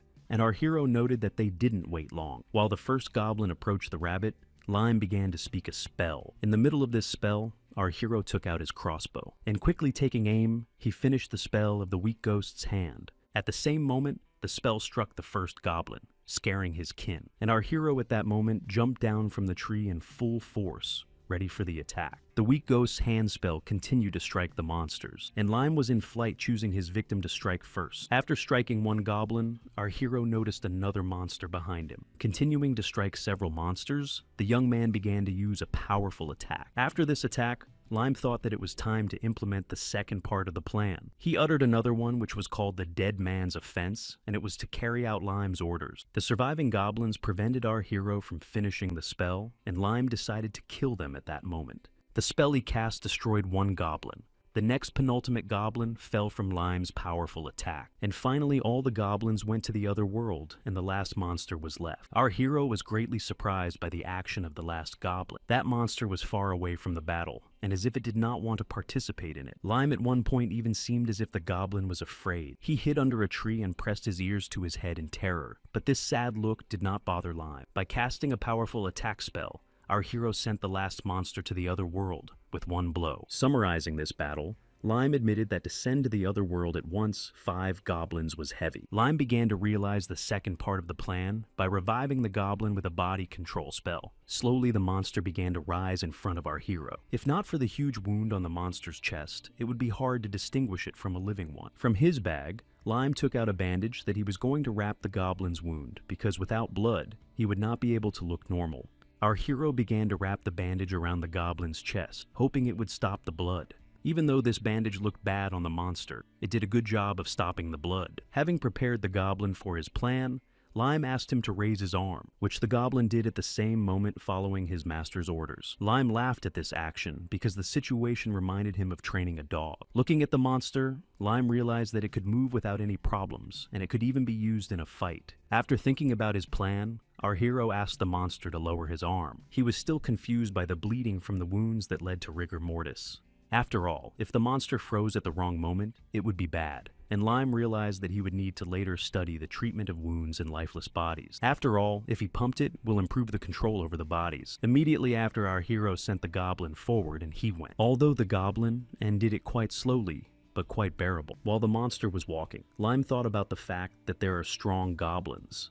There were about 50 high-ranking monsters, and they controlled the rest. If Lime could handle the best ones, it wouldn't be hard to destroy the rest. Meanwhile, the goblin was getting farther and farther away from our hero. Suddenly, Lime realized that he had already moved far enough away, and there was a nearby goblin settlement whose inhabitants should not have seen a dead tribesman. Immediately, our hero ordered his subordinate goblins to stop. He talked to himself about not being the kind of fool who would go into direct confrontation alone. Lime had 10 vials of a dangerous poison that Burial had made. It caused respiratory damage and asphyxiation. It was powerful, so each vial cost 20 gold pieces. This poison didn't work without smoke inhalation, and didn't cause skin contact damage. Remembering all this, our hero handed the vial to the goblin. Lime realized that the poison should be used in such a way that it was not blown away by the wind. And at the same moment, he sent the monster with the vial to the settlement. Then our hero began his role in this battle. Lime once again utilized the Weak Ghost hand spell. At the moment of casting the spell, he thought that 10 vials could send 1,000 people to the other world. Putting one vial into the ghost's hand, Lime thought about what kind of deadly thing Burial had sold it. He sent the Weak Ghost's hand holding the vial straight into the goblin settlement. Upon reaching it, the hand crashed into a tower right in the middle of the village. This moment mesmerized our hero, and he waited for what would happen next. And then the village burst into flames in a very short time. Out of the house came goblins that were different from those that Lime usually saw, so he could not understand whether they were knights or just warriors. Examining the monsters, our hero realized that the big goblins were about 20 pieces, and each of them had equipment. Sending another hand with poison Lime saw the settlement catch fire with renewed vigor. The poison finally took effect, and the monsters began to suffocate one by one. Suddenly, through his telescope, Lime saw an unusual goblin. This monster looked like a shaman, and was distinguished from the others by a brightly colored costume with feathers and skulls. With a wave of his staff, he summoned a wind that in an instant stopped the fire from spreading through the village. Lime immediately began to think about what abilities he might still have, and whether he was really a priest or a goblin shaman. Even though the fire had stopped, Lime had a plan B, because the goblin he was controlling at that moment had reached the village. The goblin stood calmly at the gate, holding a vial of dangerous substance in his hand. Lime ordered his subordinate to break the bottle of poison. When the poison broke, it caused a blast wave that brought fire and asphyxiation back to the village. Lime was pleased by this event, because it was exactly what he wanted to achieve. He had managed to kill about 100 monsters in one fell swoop, and he hadn't expected such a good result. Now he needed to find out what the high-ranking goblins and the shaman were capable of. He needed to find out what powers they have. Our hero had to carry out the second part of the plan and come to another place.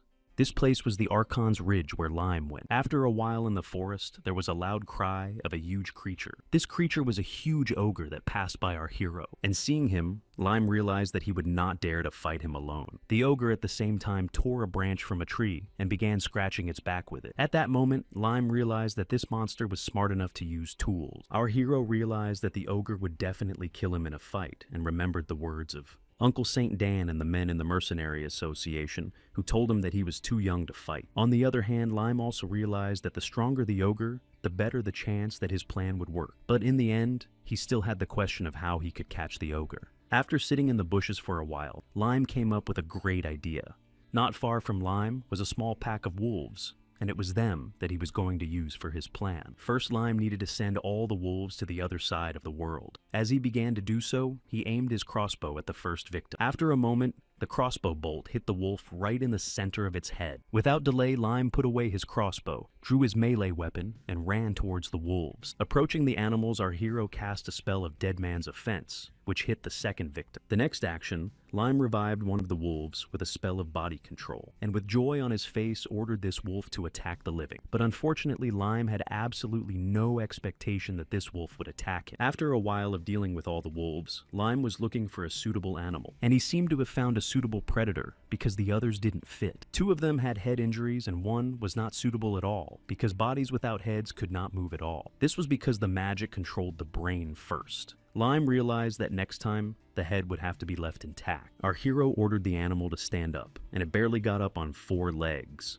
Next, Lime took a cloth-wrapped piece of meat out of his bag and taped it to the wounded wolf. Our hero examined his subordinate and was satisfied with his work. Immediately afterwards, Lime sent the wolf to walk in front of the ogre. Seeing the wolf, the huge giant promptly chased after him. The raptor was a little faster than the ogre, but not fast enough to run far ahead. Noticing this race, our hero immediately rushed after. Lime was surprised at how fast the giant was. It was very hard to catch up with him, let alone outrun him. The three of them continued to run faster and faster deep into the forest. The forest was getting thicker, and the ogre was getting harder to run. At some point, he began to tear out roots and branches, throwing them backwards. The ripped out pieces of trees flew straight towards our hero. This made Lime even angrier and surprised him at the same time. The ogre was sharp and strong enough to be able to throw trees.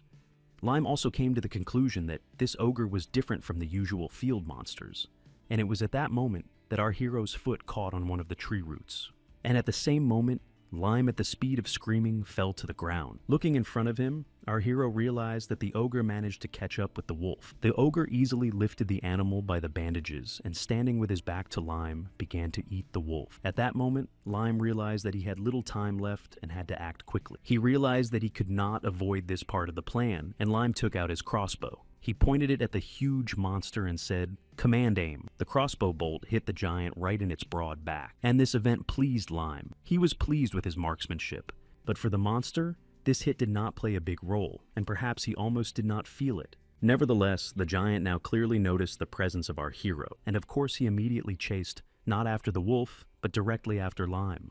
The huge ogre ran after him, while continuing to throw various parts of trees at him, but Lime was lucky, and nothing hit him. At the same moment, he noticed what he was plotting this plan for. Up ahead was the very goblin village he had begun to destroy with the poison. The goblins were clearly alert as they heard the giant approaching their village, and Lime shouted loudly about the start of the invasion, running up to the borders of the village and pulling out another blue vial from his bag. The goblins in the settlement waiting for them were on alert and had armed themselves beforehand. Lime looked around a bit and began his decisive action. Surrounded by monsters, he opened a blue vial of potion. He immediately drank it in the center of the angry crowd. Lime drank a special potion for acceleration, and now his speed increased several times. But the goblins didn't care and ran towards our hero. Having accelerated several times, Lime could anticipate the goblins' movements and dodge their blows in time. And in this accelerated mode, he saw the goblin priest again. It even seemed to Lime at first that they crossed glances. Trying to get away from the priest, the young man ran out of the village. Our hero managed to do it, and he was able to observe the chaos happening in the village from afar. He wondered if his and the priest's gazes had really crossed, or if he had imagined it. Either way, it was unpleasant for him, and he decided to calm down. And watch the destruction of the village in the distance. At the same time, the giant ogre was dispatching goblins one by one. The goblin warriors tried to inflict as many wounds on him as possible, but he didn't feel them much. Their weapons only lightly scratched the giant's skin, irritating him more and more. At this point, Lime climbed up into a tree and looked down on everyone. He could only summarize everything that was happening with the word chopping, because nothing else fit so neatly. But suddenly something interesting happened. The goblin priest cast a fire spell and directed it at the ogre. A pillar of flame hit the huge monster right on its back, scorching it. The ogre was badly wounded by the fire, but it kept standing on its feet, scaring the priest terribly. The goblin priest stood in one place and watched as the wounded ogre approached him. The ogre's next target was the priest who had inflicted so many wounds on him. He grabbed a large piece of wood and threw it right at the priest. Then the ogre walked away. Lime continued to look at the settlement and decided to look around to collect bodies and tools for money. After inspecting everything, our hero left, and after a while the priest woke up and was badly wounded. He was alone in the settlement it, and it hurt him so much that he cried. After a while, our hero went into the store to Uncle St. Dan, who was very surprised at his appearance. Almost all of Lime's clothes were torn, and overall he looked badly shabby. With a satisfied grin on his face, our hero asked to see his equipment and his new crossbow. The uncle immediately asked what had happened to the young man's crossbow, and he replied that it was broken. Being sure of his words, Lime also noted that all his weapons were broken and needed a sturdy replacement. Money didn't matter to the young man. He also clarified if Uncle was selling a multi-shot crossbow. St. Dan clarified if Lime was looking for a dwarven crossbow, but it didn't matter to the boy. The salesman left and asked the boy to wait for him for a while. The uncle brought out a new 3-shot Slater crossbow and asked if it would suit our hero. Lime calmly agreed to this weapon without showing his emotion. Uncle Saint Den decided to ask Lime if it was true that he had dealt with the lair of the goblins by luring the ogre there. Our hero evaded the answer and asked how the uncle knew this. The interlocutor replied that Belial had found out where the village was. With the help of magic, he decided who managed to destroy the lair. He succeeded and learned that it was the work of Lime. St. Dan decided to ask what secret weapon our hero had, and he replied that he was a magician. Uncle laughed and said that he was very pleased to hear that, and to realize that Lime had matured. Then he did an unexpected thing and decided to give the young man a new crossbow. The uncle gave the crossbow to our hero and listed its characteristics. He also asked him to be careful with it, as the weapon was dear to him. Lime decided to clarify the price once again, to which Saint Don decisively replied that he was giving it to the young man in exchange for the promise to tell him all the stories. Our hero was deeply touched by the words of Uncle and did not know what to say. Lime thanked Saint Dan for the gift, and he said that it would be his reward for his work. Laughing at these words, our hero said that he understood everything. Our hero began to tear apart thoughts about what the reason for the behavior of the uncle. He is an NPC, and his behavior probably reflects the intentions of the Arhat company. Lime also wondered what the point of surviving in this game and his uncle's gift was. Our hero was loaded with these thoughts and became quiet in his worries. St. Dan interrogated Lime as if he hadn't heard what he said. The uncle looked at our hero and asked if he was crying. The young man turned away and pretended as if he had a speck in his eye. Then he added that he would try to be careful from now on. Good-naturedly, St. Dan slapped the boy on the back, chuckling as he did so. It hurt so much that Lime fell to the floor. But he didn't hold a grudge against Uncle, for he hadn't done it on purpose. He took his present and said goodbye and left the store. Walking down the street, he wondered if it was true that he could see at a great distance using magic and who Belial was. And if he is so powerful, his mentor must be even more powerful. He also wondered if the game was taking so long to play and its stock wasn't dropping. After a while, Lime found himself back at the Temple of the Arhat. He wanted to increase his body control. The priest responded positively, and an inscription appeared in the fountain saying that Lime was being trained to control several bodies. Our hero didn't understand why it said multiple bodies and not one. After all, up until this point, he thought that he as a necromancer would be able to create the undead and not just control them. He thought that in other games, necromancers usually have weak curses and their attacks aren't very effective. But this game was very different from the others. It had a lot of new and unusual things. Such innovations for Lime were the acceleration potion and the weak ghost hand. After that, he asked the priest to go to the next level. After a moment, the priest said that Lime had advanced to level 21. Our hero was happy about the level increase, but immediately wanted to improve his magic skills as well. The temple abbot habitually agreed, and Lime's characteristics appeared on the screen. He learned that the magic increased to 16. He also had some iridium left, which meant that his magic level could be raised with it. Lime also suddenly remembered that if you repeat something several times, you can create a skill. And then he thought that in the tower at the Pentajagon of Belial's mentor, he could get a book of magic and learn it.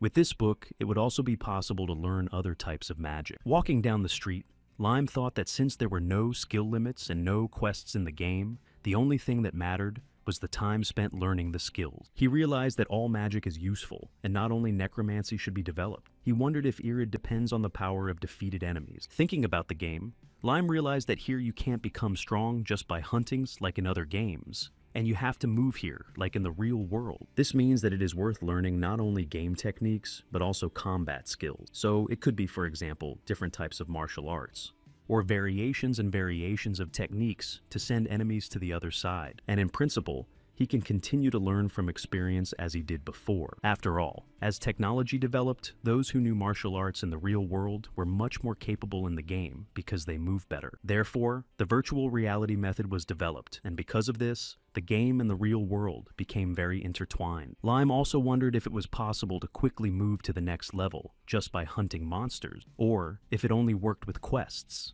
Lime realized that it was impossible to draw conclusions when you didn't know anything. Approaching Bariole, he realized that he was glad to meet him. Going into the room, our hero noticed that he and Bariole had not seen each other for a long time. Running up to Lime, he asked him what he needed this time. Bariole also shared that his teacher said that our hero is very brave. Lime thanked his friend for the compliment and wanted to continue the dialogue with the topic of goblin bodies. But abruptly, Bariole pulled out a certain large pouch from the back room. Immediately, our hero, out of curiosity, decided to find out what it was. Bariole replied that it was Lime's reward money from the whole village for sending the goblins to the other world. The sack contained a fortune of 100 gold coins. Lime was immersed in a sense of shock and incomprehension from this money. After accepting the money, our hero thanked Bariole and thought again that he had apparently completed the quest, even though no one had warned him about it. Then, as if nothing had happened, Lime decided to sell Bariole the lifeless bodies of the goblins he had obtained. After selling the goblins, Bariole decided to ask our hero if it is true that he lured the ogre into their lair. Bariole decided to ask about the acceleration potion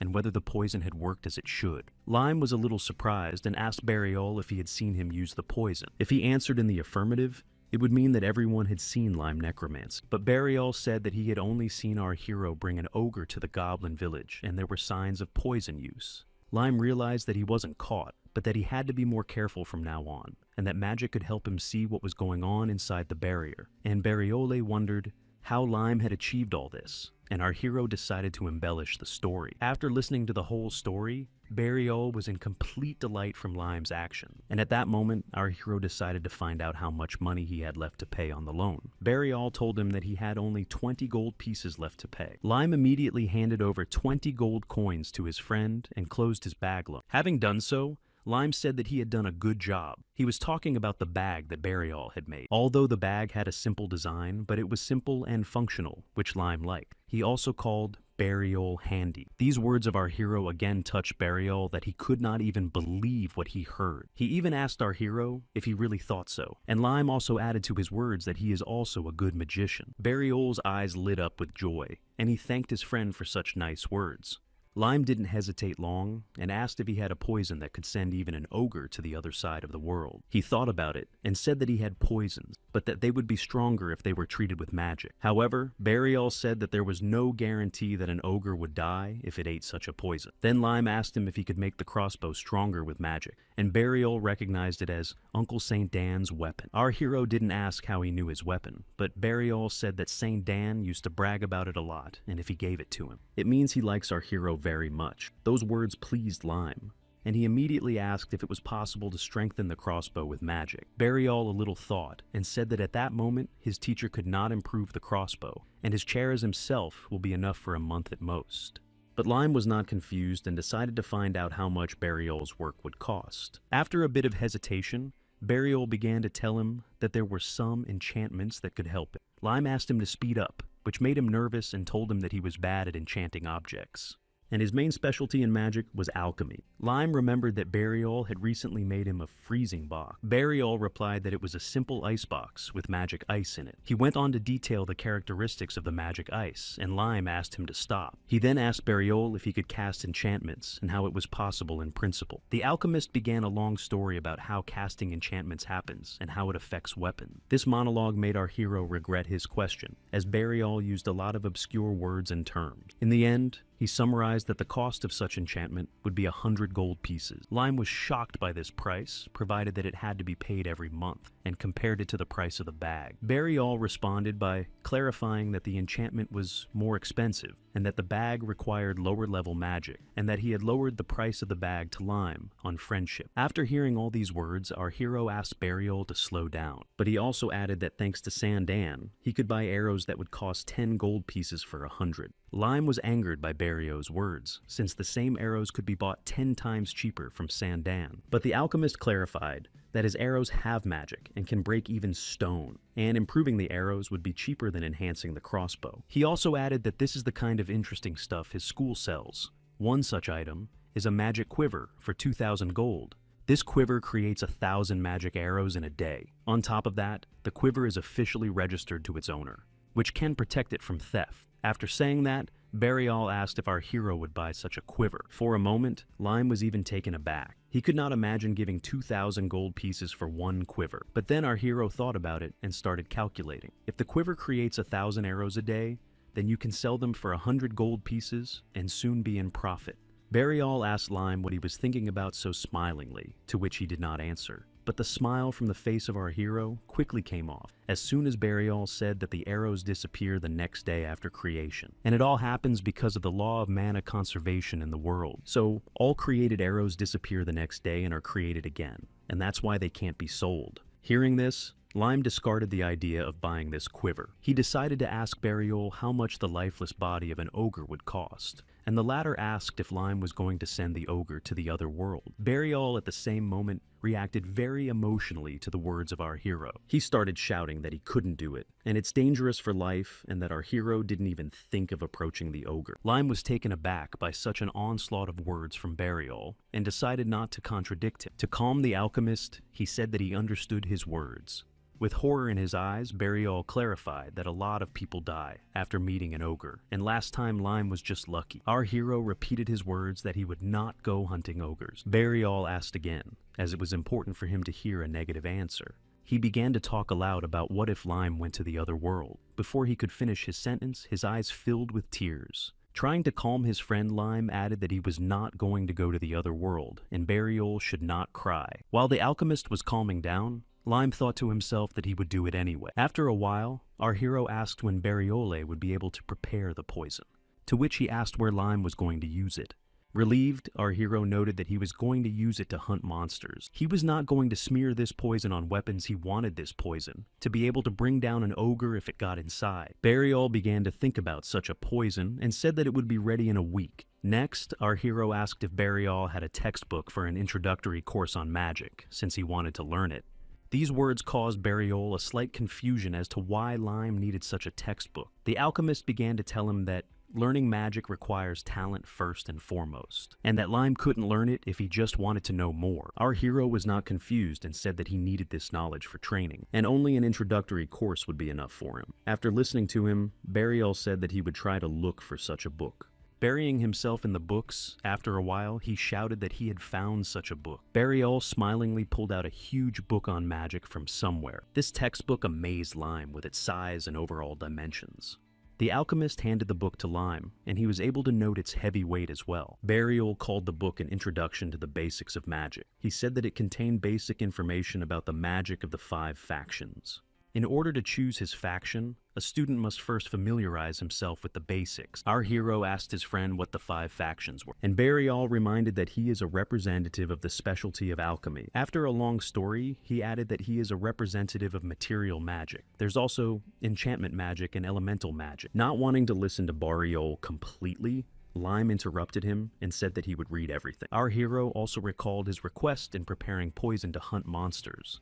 After all this, he again gave Bariole a candy and thanked him for his help. On a positive note, the heroes parted ways, and Lime thought he needed to get ready. Moving into the forest, our hero practiced the Ice Hand spell, but he could not immediately understand whether it worked or not, although his hand glowed blue, but he did not feel the cold energy in his hand. He wondered how mages use their power. Do they just read spells and hold out their hand? Is everything in this world the same as in his usual and familiar games? Soon he decided that this spell was the ability to create something like ice, and decided to move on to learning the next ability. After a while, Lime summarized his progress. He could now control 4 lifeless bodies at once within an hour, and using up a lot of mana. And with small life absorption, he could draw the life energy of grass trees and small animals. This spell could help him heal wounds and relieve fatigue. It acted like an infinite healing potion. The last spell he learned was the Pain Curse. which caused pain to spread throughout the enemy's body. Summoning Lime realized that all these spells had no destructive power, but had their own peculiarities. He also had with him a ready-made poison that Burial had made. This poison worked by inhalation. It was also edible and caused cell necrosis when ingested. All in all, this poison was a pretty dangerous thing for any creature. If ingested by a human, this poison could dissolve the insides in 10 seconds. But then Lime thought that the ogre might have a stomach of steel. If that was true, he'd have to flee. He had with him a potion of acceleration, Burial poison, a dark orb, and a potion of invisibility, and the best place to try out his new skills. He wanted to try out his new skills on Archon Ridge. He had read the Encyclopedia of Monsters and studied everything about them and was ready to go there. Our hero remembered that the day before, he had discovered a village of orcs. The orcs were 2 heads taller than the ogres and were more like giants than ogres, and they were 4 times stronger than humans. However, their hearing and sense of smell were worse than the goblins, so they lived in isolation. That day Lime had decided not to hunt the orcs, as the moment was not right and he had left them behind. But now he was sure the moment was right and he would succeed. Lime was casting a spell sitting in the sun-drenched forest. He smilingly held a small ball in his hands, which was the result of his efforts, and thought that it was like a culinary skill. Having put everything he needed in his bag, Lime decided that it was time to go on his way. Our hero noticed a group of huge orcs walking ahead. Lime counted all of them, and was satisfied that their number was 5, which suited him just fine. Then he shouted to the orcs to come and look at him, and immediately started running away from them. Despite their size, the orcs were as fast as the ogres.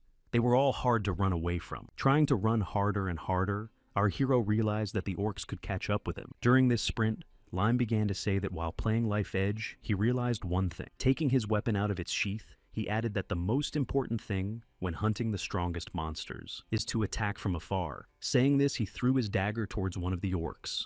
After doing this, he continued to run away from the monsters. He realized that it would be hard to send all of them to the other world, but he had a plan, and he stuck to it. Soon he saw a sign left on a tree, and it meant that he was there. It was at this spot that he planned to send the orcs to the other world. One orc was caught in Limp's trap, and a branch was stuck in him. To this branch was tied a rope that was necessary for the plan to capture the orcs. Lime could already feel his plan coming to fruition at that moment. The orcs ran straight to the trap set for them without suspecting anything. The hero was extremely pleased with himself. He was waiting for the right moment to finish catching the orcs. At the right moment, he reached the rope that was stretched nearby. Our hero pulled on it, and at the same moment, the orc trap opened. All 4 orcs fell into the trap that Lime had prepared. Satisfied with himself, the young man kept the orcs in the hanging trap for a while longer, and after a while he suddenly released it, which the orcs did not expect. He did this to suddenly shoot them with his crossbow, and his hands were free. Lime took aim and shot accurately, hitting all the targets he had planned. Now all 4 orcs lay lifelessly in front of our hero. Having done all this, Lime lay down on the ground with his weapon in his hands to catch his breath. He was satisfied that his plan had worked as he had planned. When he got up after a while, he realized that he couldn't afford to rest for long now, as there was a lot of work ahead of him. After a while, he dragged all the orcs into the cave, and was ready to start executing his plan. After checking all his equipment, Lime was sure he had enough. He began to speak a spell that would subdue the orcs' bodies to his orders. All 4 monsters obeyed his commands without hesitation, and Lime himself knew that he had prepared everything perfectly, and his plan was flawless. Our hero impregnated the orcs with herbs to get rid of the smell of dead bodies. He also put a bottle of poison inside each of them and sewed them up. After all these manipulations, he looked at the exit of the cave, and making sure that the weather was good, he decided to move out. Finally, Lime spotted his target. He saw a giant ogre sleeping under a tree. It was the ogre he had forced to attack the goblin settlement. The ogre had a keen sense of smell, and almost woke up when he smelled Lime, who had to quickly hide in the tree. Sitting on top of the tree, our hero realized that the climax of his plan had come, and the orcs under his command began to approach the huge ogre. It was obvious from the giant that his sleep was not strong, and he clearly smells the approach of the warriors. This was understandable because ogres have a very good sense of smell, but it was not the right time to think about the ogre's sense of smell, and one of the orcs raised his weapon against the giant. The first orc struck the ogre with his weapon, leaving him with a large wound, but this did not kill the giant. It only angered him, and he struck his first blow. This blow felled 2 of the 4 orcs at once, scaring Lime. Seeing this made our hero uncomfortable because he lost 2 fighters too quickly. The ogre was furious at what was happening, and Lime realized that the ogres and orcs have a big difference in strength, and it seemed the orcs couldn't win. The enraged huge ogre looked at the remaining 2 orcs, and Lime realized that he needed to send the giant to the other world as soon as possible. Our hero uttered the curse of the ghostly hand as he changed his plan. Lime knew that his good trait was being prepared for unforeseen circumstances, and then he put poison into the ghost hand. At the same moment, our hero saw the ogre easily crush one of the orcs with his foot. This horrified Lime because he only had an ogre to defeat, and there was no way he could lose to him, so he ordered the orc to fall down. The orc quickly and obediently did what our hero ordered him to do. At the same time, Lime stood and watched how the events would develop further. The huge ogre took the fallen orc by the head and brought him to his mouth. Our hero immediately realized that he was going to eat the orcs.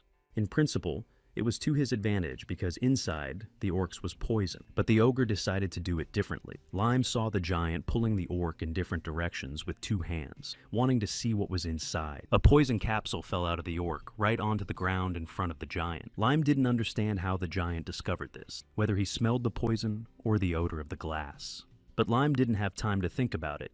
He had to aim and fire. Our hero's shot hit its target in the vial of poison. The vapors of the poison began to rise upward, enveloping the monster. Finally, they reached the ogre's nose and penetrated its respiratory system. The poison penetrated the ogre's body, and it began to scream violently in pain. Lime was pleased because everything worked quickly and clearly. It was time to act, and our hero sent a ghostly hand with poison towards the ogre. It also hit the target and flew into the giant's open mouth. To avoid air poisoning, Lime tied a cloth over his nose, but he was still not sure how to proceed. He decided to take a few more arrows and douse them with the rest of the poison. Now he had to aim again and shoot at the enemy. The bolts hit the giant's arm and continued to pour the poison into his body. Lime decided to stop and watch the further actions of the ogre, and in that moment, our hero realized that the giant had spotted him, and now he had no choice but to flee. Running away from the ogre, Lime caught himself thinking that it all looks very creepy. Then he remembered that he had a black potion in his bag. This potion absorbs all the light around him and makes it dark as night, and Lime threw it under the ogre's feet. The monster stopped to watch the darkness spread around him. However, he was not frightened and grabbed the nearest tree, which he easily ripped out of the ground and threw at the boy. Lime tried his best to dodge the flying piece of wood, but our hero was unlucky and the wood threw him to the ground. Quickly regrouping, Lime stood up and realized how lucky he was, but he didn't have time to think and immediately had to run away from the monster again. He realized that if he continued like that, the ogre would kill him, and at that moment, Lime started to pronounce a curse of pain, which he wanted to direct at the ogre. Not realizing what was happening, our hero wondered if his curse had worked. And after a moment, Lime realized that the ogre had a strong resistance to magic. Then he began to remember what he'd read in the monster encyclopedia. His thoughts about what could help him were interrupted by a sound from behind him. Lime turned around and saw something that didn't bode well. The angry ogre struck the ground so hard that the air rumbled with its power.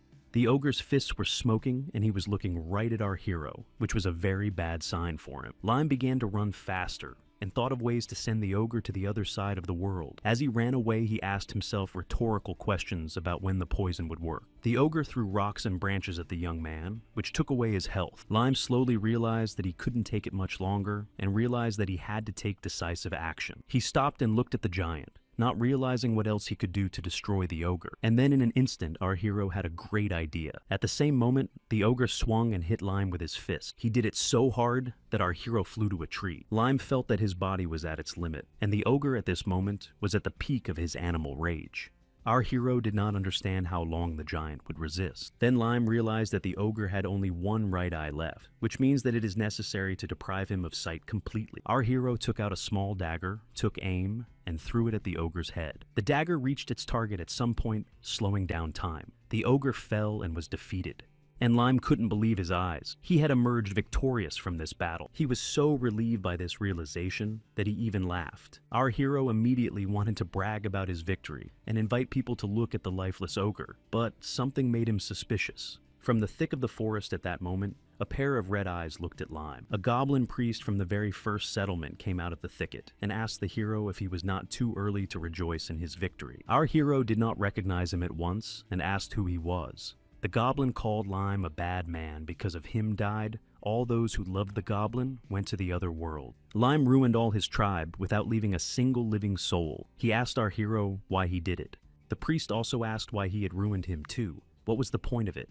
Our hero stood silently and did not know what to say to the lifeless shaman speaking to him. Thinking over what was happening, he came to the conclusion that the priest had become undead, and then asked him if he had come to thank Lime. The priest began to lose his temper, not understanding why he could thank him. And then the undead changed his face and answered Lime that he had given him a good idea. The goblin priest sarcastically told our hero that he would not only thank him, but even give him a gift. This gift was the goblins that the goblin priest revived a moment later. The monsters were badly wounded before their deaths, as some of them were missing body parts or had deep wounds. Lime realized that these goblins had been turned into undead, but he didn't understand one thing: how the undead priest had gotten his own abilities when he was alive, or how they had awakened so quickly. All options looked bad. The shaman said that Lime must accept his gift, which would spell doom for him. Moments later, the priest ordered the rebel goblins to tear our hero to shreds.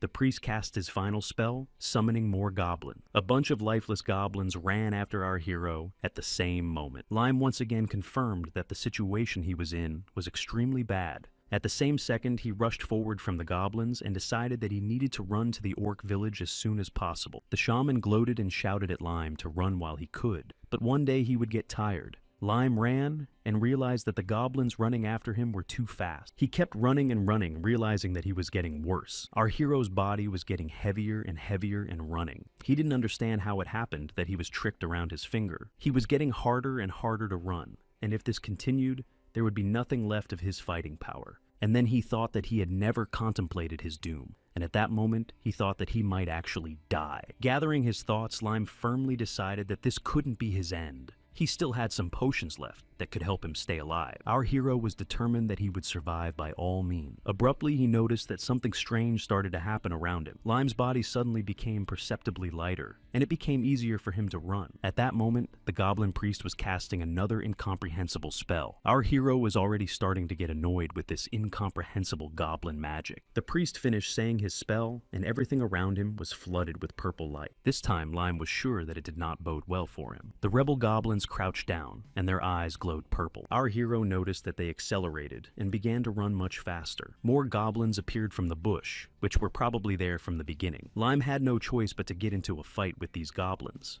Holding on tightly to his weapon, our hero launched a super attack against his enemies. The battle was just beginning to enter its climax, which our hero met face to face.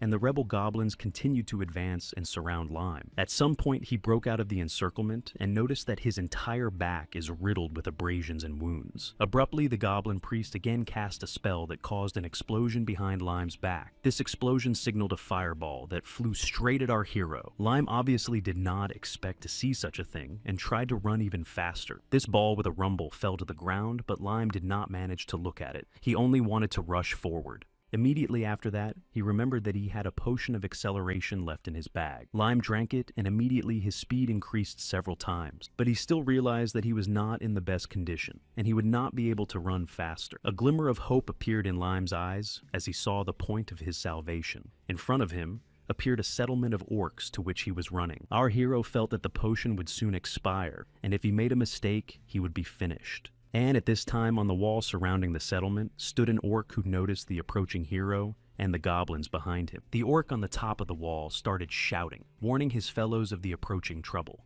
Running closer and closer, Lime felt the last of his strength leaving him. And then our hero stopped because he felt something wrong. Orcs started throwing stones at the goblins running after him, which was good for Lime. Dodging the stones, Lime was glad that he was still on the ground. But the next moment, he heard again the screams of the orcs who were now also hunting him. The orcs began to quickly surround our hero on one side, and the goblins on the other. Immediately, Lime decided to drink a potion of invisibility, and he became completely invisible to all the enemies around him. This was the moment when he had to run faster than ever, and our hero decided to leave the fight with the goblins to the orcs.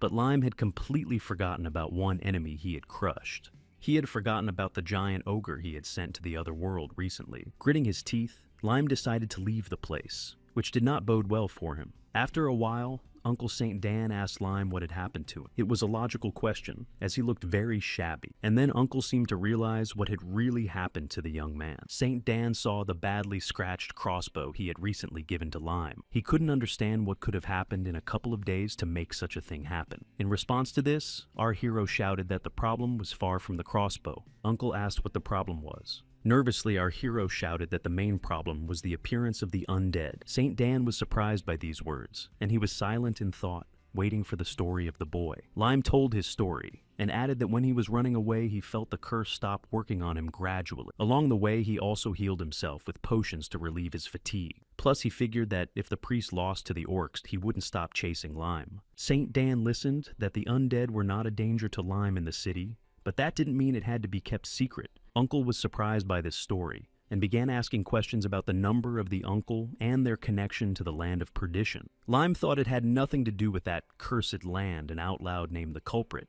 It was a goblin shaman. Saint Dan didn't understand what our hero was talking about, but he explained that a little earlier he had destroyed the goblin village where the priest lived, and added that he was now relentlessly resurrecting goblins. This news clearly did not please Uncle. He advised Lime to go to the magic tower and ask for advice there. After all, it turned out that since the goblin shaman himself became an evil, then he put a curse on himself and others, and it is not normal. Saint Dan sent Lime to the tower and said he needed to clean up the store. Our hero listened to his uncle's advice to find out as much information as possible and headed for the magic tower. He was met by Burial, who, like Saint Dan, was curious as to why Lime looked so shabby. He even asked him who he had fought with if he looked so bad. Calmly, our hero answered that he had only overdone it a little in the battle. Then Lime asked where Sir Belial was, to whom he had important business. Burial said that he needed to heal his wounds first. Our hero didn't want to hear anything about his wounds. He was going to treat them later, and at that moment, he urgently needed Belial. Burial did not calm down, and wanted to clarify why he needed his teacher. Suddenly, the friend's squabble was interrupted by the appearance of the mage who said he had already returned. By the tattoo on his arm, Lime realized that it was Belial. Burial changed his face and bowed to his teacher, asking if his exit was successful. The mage himself greeted our hero by name and introduced himself, even though he was sure that Lime knew his name. And our hero knew the whole lore of this character. He knew the history of his family and that he was talented and the best student of Pentragon. He also remembered that only 3,000 people use magic in the kingdom, and only 15 have the dual rank of mages. If Belial had such a rank, the structure of magical power in the kingdom would be changed. Returning from his thoughts, Lime said hello and introduced himself in return. Belial told him that the young man's fighting style surprised him greatly. He was agile for a warrior and heavy for a hunter at the same time. Lime decided to ask if the mage had recognized this just by looking at him. The mage replied that looking at the young man made it clear Belial had a hobby of resting and watching the forest. He immediately realized that the orcs had gotten in because of the warning sound of the barrier. After that, the mage asked Lime why he had come to the magic tower. Our hero did not hesitate to tell the whole story in detail. After listening to Lime's story from beginning to end, Belial finally decided to clarify whether it was true that goblins and orcs had turned into evil. He wondered if it could be because of the orc village. Belial speculated aloud that Lime's use of magic might have awakened the village's curse.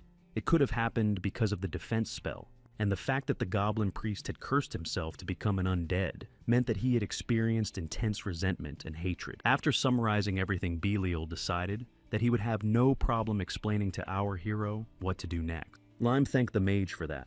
In response, he clarified that the city should be safe now. Belial also promised that if someone enters the barrier, he will tell our hero about it. The next moment, Belial turned to Burial, who looked at his teacher in surprise. The mage said he would leave the rest to his student and left. After a moment of flashing brightly, Belial teleported away. Burial turned to Lime in surprise and clarified that he had never seen his teacher talk so much. He added that he usually spoke in short sentences and ended the dialogue quickly. After saying this, Burial offered to fix his crossbow for Lime. He said that there is magic that can repair small scratches and breakages, which our hero was very happy about. The alchemist at the same moment took the crossbow and began to cast a repair spell. In turn, Lime told him that he had something for him. Our hero handed him a fresh peanut candy that promised to be very tasty. Burial was very happy with this candy, and he thanked Lime for it. Our hero went to the exit, realizing that he had finished all the work in the magic tower, and said goodbye to the alchemist. A familiar voice welcomed Lime to the temple and asked him what he wanted, so he came to the temple of the Arhat again. Our hero again told the priest that he would like to improve his skills in the game. The priest waved his hand and Lime's characteristics appeared on the water in the fountain. He looked at his skills and thought that he should definitely upgrade before the battle, but he didn't know which skills were more important to him. Lime reasoned about improving his aiming fire and necromancy skills and couldn't decide which one to improve. He realized that it was important to decide which one one to improve, because the damage of each ability was different and could be used in different situations. Lime said out loud that he would like to improve 5 of his skills. The priest clarified that he had so many elides that he could improve all of his skills. Lime realized that his skills were still weak, but he could improve them a bit. And then he noticed that 2 skills were written in gray instead of blue.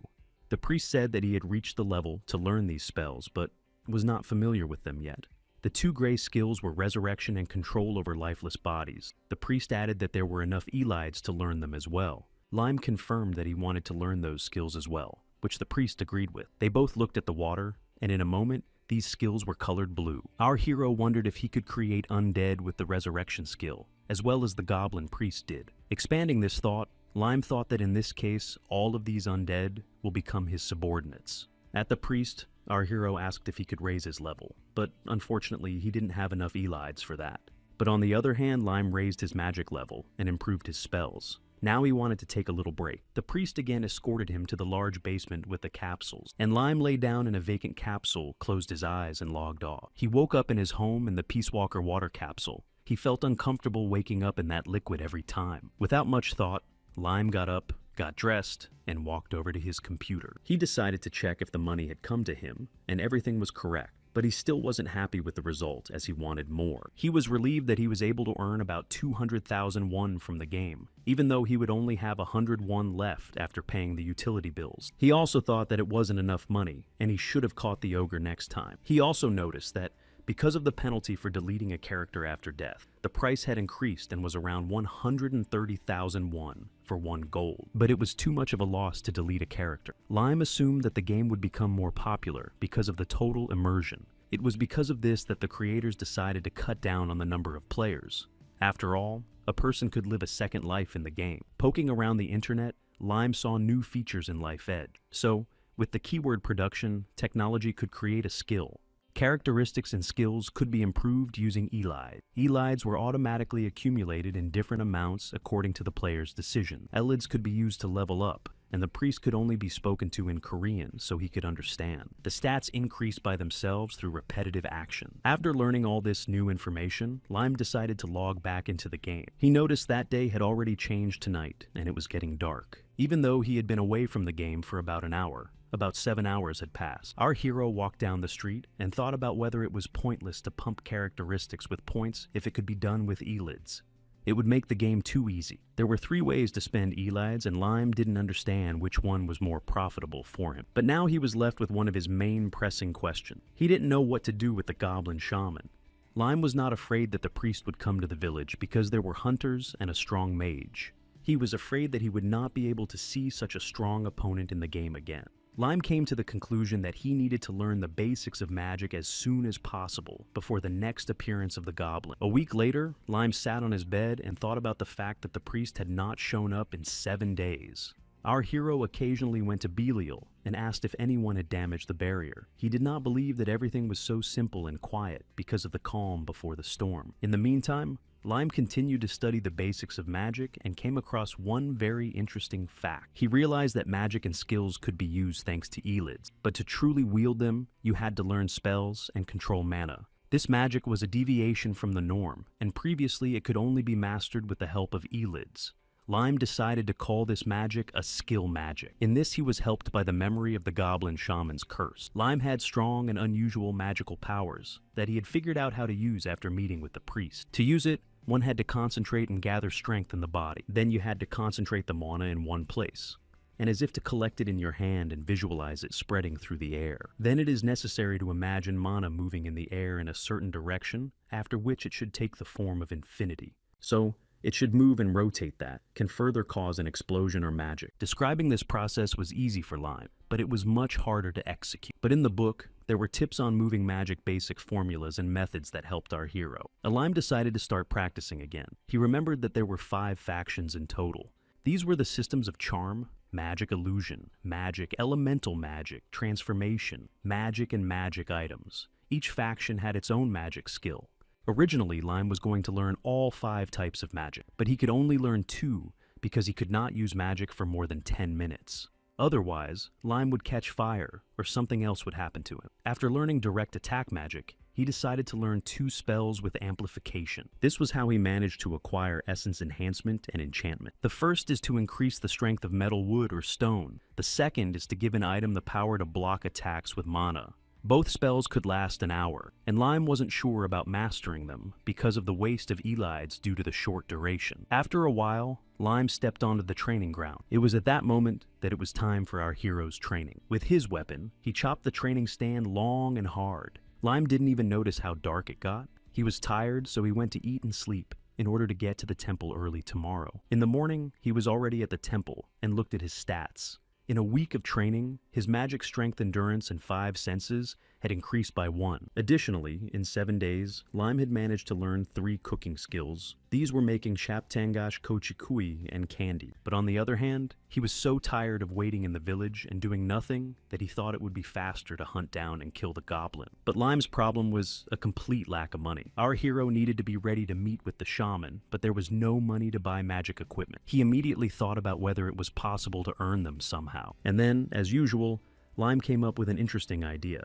Our hero went outside the village into the woods to an abandoned settlement. Even though the village was abandoned, there were no less orcs in it. Lime even came to the conclusion that the orcs had won, and perhaps that was the reason why the shaman had not appeared for a week. This thought was unlikely though, because the shaman would not have had the presence of mind to do so, and was probably running away and hiding somewhere. Lime walked into an abandoned settlement and saw a pile of scattered bones.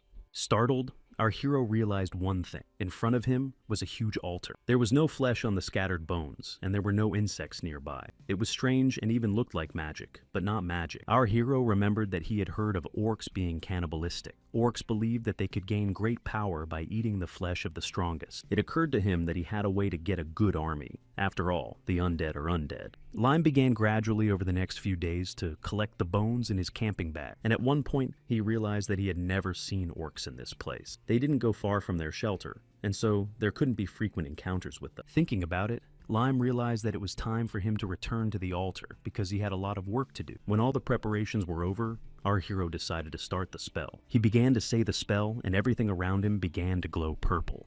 At the end of the spell, Lime said that the dead man's sculpture should rise, and something strange started to happen. Our hero could not believe what he had done. 2 bright red lights lit up in the eye sockets of the orc's skull.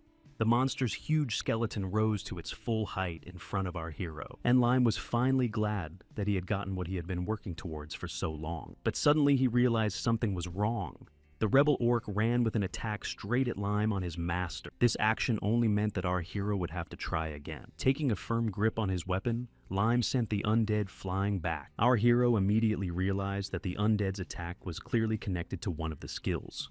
That skill was power over the dead, even though it was a passive skill. All Lime had to do was try to become an undead commander again. After resurrecting the next orc with a spell, Lime decided to do things a little differently. He strengthened his Necromancer magic and the orc became calmer. Noticing this, Lime decided that everything was as it should be. But after a moment, the orc started to run at our hero again with an attack. After destroying the undead a second time, he realized that the orc was attacking when the mortal magic expires. Disappointed, Lime sat in the forest and pondered why the same thing happens every time. He thought that the Necromancer's magic alone might not be enough. And then, as usual, our hero had an idea. He decided to use the skill of controlling many powerful lifeless bodies. Once again, a lifeless orc skeleton rose up in front of Lime and asked him to hit the tree, and the skeleton went to do his bidding. Our hero realized that the right to control the undead had passed to him, but it would not last long. Since he didn't know exactly what would happen next, he decided that he needed to be on guard. Looking at the skeleton performing the task,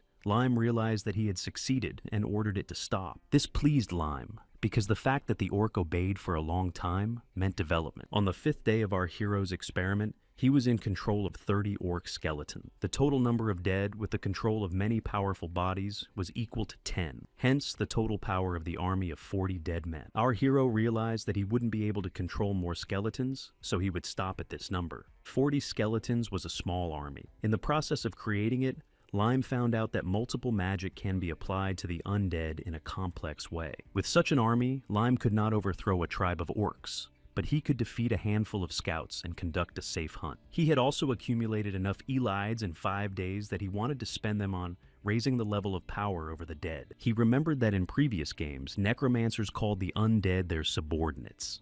but even with a wizard level, you could summon about 30 undead heads. And in this game, Lime could already do that.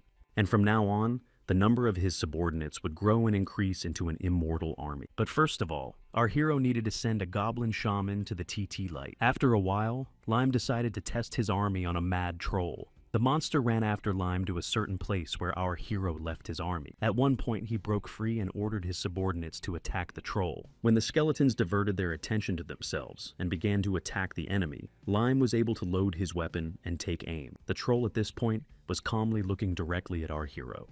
Lime safely was able to take aim and fire a shot directly at the enemy. The shot was made, and it was accurate because our hero hit the troll in the head. Lime also noted that this shot was perfectly made. Immediately afterwards, our hero decided to see if the troll had gone to the other side. However, it was dangerous to approach the troll with bare hands because it could be alive. The troll seemed lifeless at first glance, and Lime approached it closer.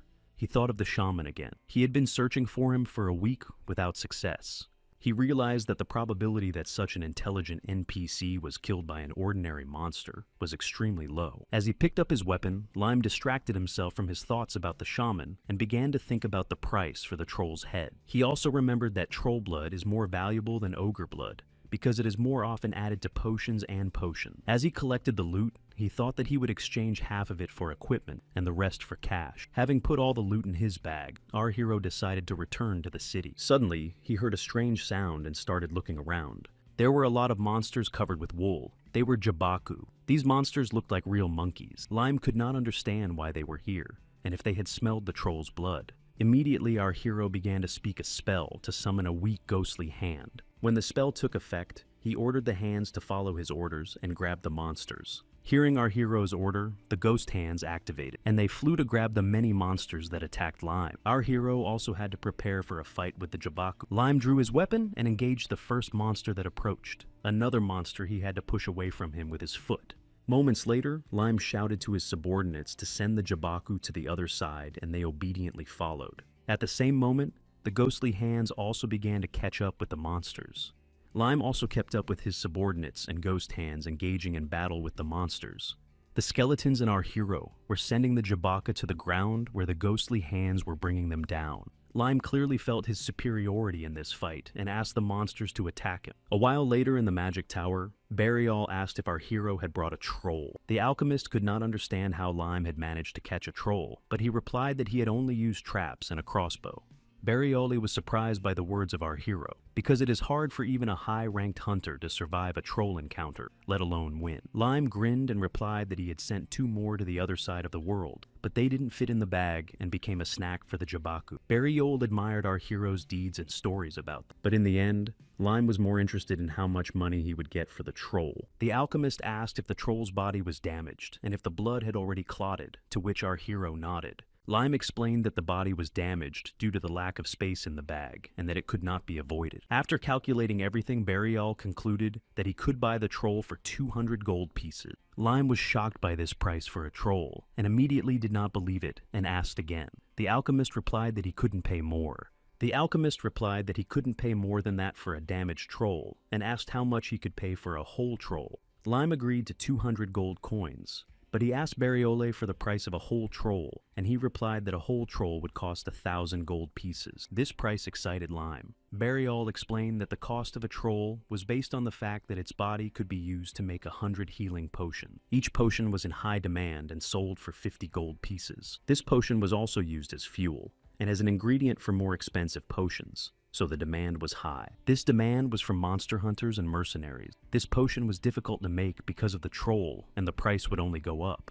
At that moment, Lime realized why mages were so rich, while ordinary people could only earn 20 gold in a month. The mages created items necessary for life, and sold them expensively. It happened that, because of the high cost, only the rich could buy them. The magicians created a monopoly where all wealth revolved around them. Looking through the list of what Lime could buy, he counted about 30 kinds of potions. Of all of them, our hero only used 10 kinds of potions. After reading all of them, he asked Bariole if he had hydrochloric acid for sale. The alchemist answered in the affirmative, and added that this acid is used when hunting trolls. He assumed that Lime did the same. When the acid came in contact with the troll's skin, it would immediately melt it. The weapon would then be stuck into the area. Bariol asked if that was how Lime killed the troll with an arrow. Our hero calmly replied that he had just used magic. Bariol muttered that the use of magic explains everything, and then he wondered how Lime could have used magic. He didn't understand how it could happen, to which our hero replied that he had simply learned it. He added that he had gone over the basics a few times and practiced a bit. Bariol's face combined emotions of both surprise and admiration. Lime asked him if he could still give him hydrochloric acid. When he came to his senses, Bariol confirmed that he could. Our hero also asked him to sell him equipment, namely a strong defense and a life preserver. Bariol said it would cost 150 gold pieces. Lime gave the money for the equipment and asked if he could infuse them with magic himself. Still in shock, Bariol didn't know what to say. To bring the alchemist to his senses, Lime offered him a homemade candy as usual. Bariol was pleased with it and remembered that he also had a gift for our hero. The alchemist handed him a small round talisman on a string. Lime didn't immediately understand what it was and asked Bariol about it. He answered our hero that it was a talisman that would protect him from danger because Bariol was so afraid of his friend's death. Lime was again touched by Bariol's words as if he was not an ordinary NPC. Our hero accepted the talisman and thanked the alchemist for the gift. Taking it in his hands, he realized that Bariol had made it with his own hand. Once again thanking the alchemist for the gift, Lime said goodbye to him and left the magic tower. He still needed to take care of all his business to finally catch the goblin shaman. He used almost all the elides to increase his magic level and learn every spell to control the dead. But his magic power was still at level 9, and when he needed money, Lime followed the following plan. He would leave the game and find someone who needed the game money. Then he'd make a deal where Lime would give the customer in-game money and the customer would give him real money. On one of these deals, Lime went to Bariol again for a transfer. And as usual, he was very friendly and happy to see our hero again. In response to this, Lime asked for another sending of money. Through him, our hero always did it, and this time he asked Bariol to send 30 gold pieces to the man with the name Invincible Circle. Saying this, Lime thought that for 30 gold pieces, he could get 3 million won in cash. At the same moment, Bariol seriously asked if Invincible Circle was his real name, to which Lime said it was just a code word. Our hero, after the magic tower, returned to the forest again. He came to the place where he hid the bones of his subordinates, and with a spell made them rise again. And in a moment, the skeletons rose from the ground at Lime's command. Each time, our hero was pleased that he was able to do it. Immediately, he ordered the skeletons to follow him. They wandered around for an hour, and Lime learned a lot about monsters and their relationships. The Jabaku, though they always walk together in groups, do not attack ogres, trolls, or goblins. And when Lime placed 2 orcs, 3 Jabaku trolls, and 2 goblins next to each other, they were calm and did not attack each other. However, this was only the tip of the iceberg of monsters that Lime knew. After all, there were rumors that there were about 100 different kinds of monsters in the game, and he saw only 4. After some time in front of our hero was a few new monsters that he had not seen before. And after a while in front of him appeared the monster he was waiting for. It was a goblin shaman. Lime was very surprised to meet him among the monsters unknown to him. He even wondered if he had interfered in their fight in order to take revenge. But on the other hand, the shaman could not know that Lime was there. Lime began to cast a light ghostly hand spell. Also, to the spell he added that after concentrating the magic it should be dispersed. Then he said that the almighty mana should manifest its great power and share magic with him. Lime knew that concentrating his consciousness for 10 minutes would be difficult, but he had no choice. He needed to get used to this state as quickly as possible. Finally, he was ready to attack the goblin shaman. A group of skeletons subordinate to him ran to attack the shaman. In the next instant, the goblin realized Lime's presence in this fight. After a few attacks, the goblin began to speak a spell in his language, causing it to ignite. Lime was surprised by what he saw. He didn't understand what was happening, or why the shaman was on fire. And the shaman kept saying his spells, and at some point our hero realized what was happening. The goblin shaman wanted to subdue his skeletons, and Lime decided to act. He activated his aim shooting skill. Aiming at the shaman, he cocked his ranged weapon. Immediately, 3 arrows flew at the flaming goblin, but with the help of his magic, the shaman broke them, and they did not have time to reach him. The goblin continued to speak new spells in his language. This he began to frighten our hero more, because he did not understand what was happening. After a while, there was an explosion, and the monsters around with red eyes turned to Lime. Lime realized that now it was time to run away from this place. He shouted to his skeletons to come back for him. Lime knew that his incarnation skill level was still low, and if he lost control of his thoughts, he would be lost. Running away, he was frustrated at the thought that he wasn't strong enough to fight the shaman yet, and there was nothing he could do about it. As he continued his escape from the shaman, Lime also had to dodge the fireballs flying at him. He thought of taking advantage of this, but realized that now was not the time, and he had to wait. He decided to count the skeletons, and there were 20 of them. Lime decided that the shaman had sent the undead from the front lines to capture him. It was strange because one could not underestimate the strength and skills of the orcs. Our hero could not be underestimated in such a case.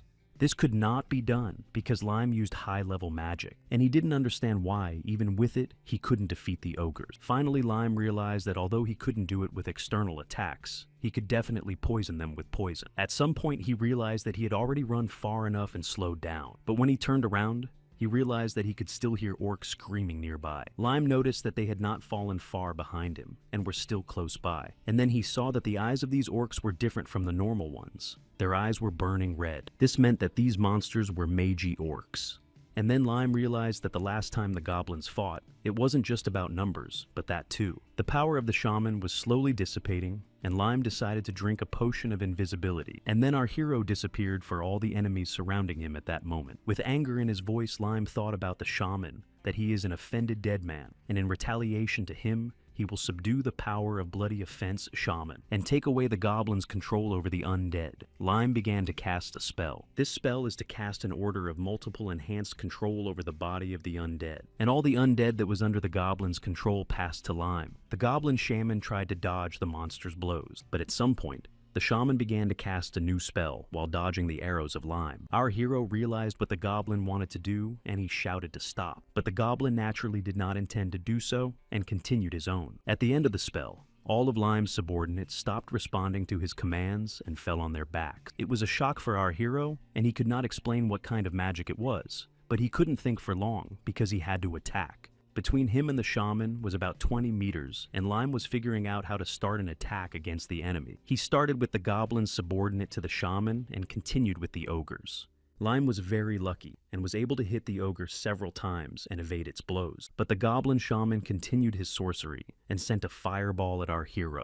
Lime managed to dodge, and the fire only spoiled his cloak, but did not hurt his skin. Our hero decided to anger the shaman even more, and started a conversation with him. He sarcastically asked him if this was all he was capable of. Angrily, the shaman wished Lime dead, and said that he would make him a servant and torture him for eternity, and finally shouted the word, Nata. Lime had no idea what the shaman's last word meant. After that, their personal fight began, during which Lime thought he had to endure a little more. The fight continued, and our hero was getting more and more difficult. But at one point everything changed, and Lime managed to pin the shaman. He shouted to him to come out to fight him one-on-one. With one crushing blow, Lime crushed the shaman into the ground and thought it was finally over. But the shaman managed to get up, and our hero swung his weapon and went on the attack again. This battle involved many monsters from one side or the other. After a while, the shaman flew high and dived to hit Lime. Our hero noticed something strange, as if the shaman had been hiding some of his ability until now. In a fit of rage, the shaman shouted that even if Lime tried to take his life, he wouldn't succeed, because he couldn't die. And whatever our hero did, the shaman would survive, because it was the last wish of his Donson. Without really listening to the words, Lime was wondering if his strength had run out, or if the shaman had gotten stronger. The fight continued, and the shaman shouted a new spell. He summoned many orcs from the village that was nearby and said that now it was Lime's turn. At that moment, our hero realized that it was time to use the ring and bracelet he bought from Burial. With the help of this ring, Lime was able to teleport closer to the shaman. He was very close to him, and this was the best moment to attack. Realizing his fate, the shaman screamed, and Lime delivered a final blow to the enemy's head. The goblin shaman screamed loudly in pain, but our hero continued. He was empowered by the certainty that he had finally defeated his enemy. The shaman screamed so loudly that Lime's head was ringing. At one point, the enemy broke free and screamed that he could not leave this world so easily. And it seemed to Lime that the shaman was going to use a mana attack. And at that moment, the talisman that Burial had given him began to glow. The light from the pendant burst forward towards the shaman and hit him, splitting his head in half. Being in agony, Lime reached his hand to the head of the shaman, from which emanated a red flame, thinking that there was the power of the monster. Surprisingly, this flame did not burn our hero, but was cold. Lime could not understand how this goblin had such power. Our hero could not understand how it could be just a program, and began to doubt the unreality of this world. After a few moments, he was able to exhale and realized that he had finally won. He thought that this world was no different from reality. Lime thought that usually access to machines and games is limited. If a game's sense of reality is 100, its limit in a game would be 30%. But Lime was a dark player playing for money, so he didn't have this limit. Our hero had set the senses section to 100%. But even if the sensitivity wasn't equal to that, other games didn't have such an explicit ability to sense as this one, and Lime felt this world as a different reality. He felt that if he died in this world, he would want to do it in reality, or he would want to keep wandering in the virtual world. Lime didn't know the answers to his questions, but he felt that thanks to the game, he had the opportunity to live as in the real world. But he wondered if this was true, in which world he really lived. At the moment of his reasoning, the ring on his finger changed color and became dark. Our hero realized that he could still feel the shaman's soul splitting. At that moment, his thoughts touched Lime's mind, and it seemed to him that he was watching a movie about someone's memories and resentments. And though the Arhat claimed that connecting the brain to virtual reality required research, Lime wasn't sure of the accuracy of the technique. According to sources, the waves in the brain carried movements into virtual reality, but Lime didn't feel that the senses were being stimulated by the machine. He didn't understand if a world walker could achieve the sensations he had. He felt that he could see all his senses and spells as a goblin. Saying that, Lime was very frightened by his own word. Just now, he had called himself some kind of goblin, and it had startled him. He reminded himself not to forget the virtuality of this world. Lime finally came to his senses and decided that now he needed to return to his hideout. Checking his bag, he found something he didn't expect to find in it. There was some kind of potion in there. Lime took the potion out of his bag and noticed that there was a piece of paper attached to it, but it was a potion he hadn't bought. It said, "Don't you dare die."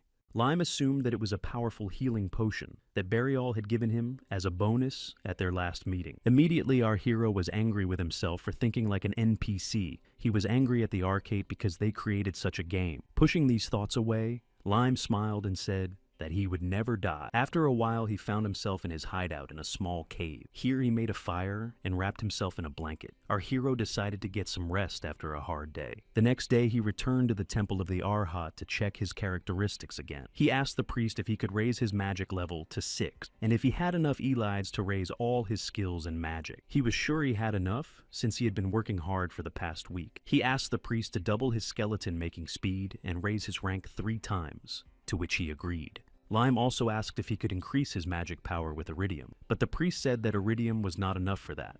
Our hero decided to improve his trap making and cooking skills, which he did. Lime thought about the skills he had improved and was happy to have gained level 24. He also decided to ask about the problem of the ring abilities on his hand. This problem had to be related to the spell the shaman had cast when he went to the other world. After the fight with the shaman, Lime decided to pick up his staff before leaving. When he did, he noticed that his ring had changed its color to black. Lime also realized that he would have to avoid the battle site in the future.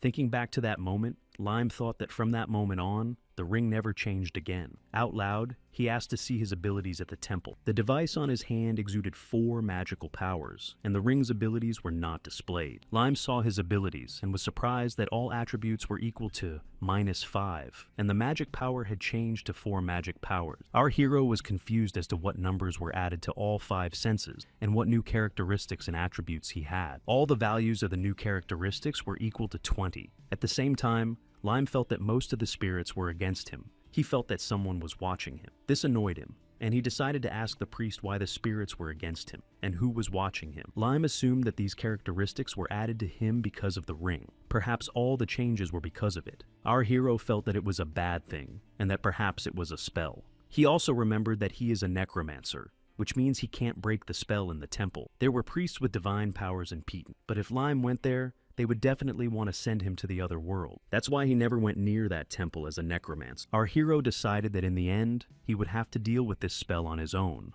but first, he needed to get some rest. As he walked down the stairs, he thought that the spell reminded him of some kind of test, and he should study it better, and ask Belial about it. But now, it was time for Lime to return to the real world. Logging into the computer in the real world, he found that exactly 3 million won had been deposited into his account. But Lime thought that if he had grabbed the trolls and sold everything, he would now have over 10 million won. He reasoned that most players who earn money under the guidance of mercenaries or learn from hunters. In that case, The player doesn't earn more than 1 gold per day. These players are in the lowest class of the Life Edge world. At about the same moment, Lime discovered that there was a level 35 player in the first place at that moment, and he thought that if he hadn't invested in skills, he would have reached that level by then too. Our hero began to reason that he could take a couple days off and continue learning the basics of magic after selling trolls. He thought that if he could learn to create items himself, he could increase his power with magical weapons for his undead. And then an interesting thought occurred to our hero. Lime decided that he could think about creating his own weapons. After all, this skill has existed in mankind since ancient times.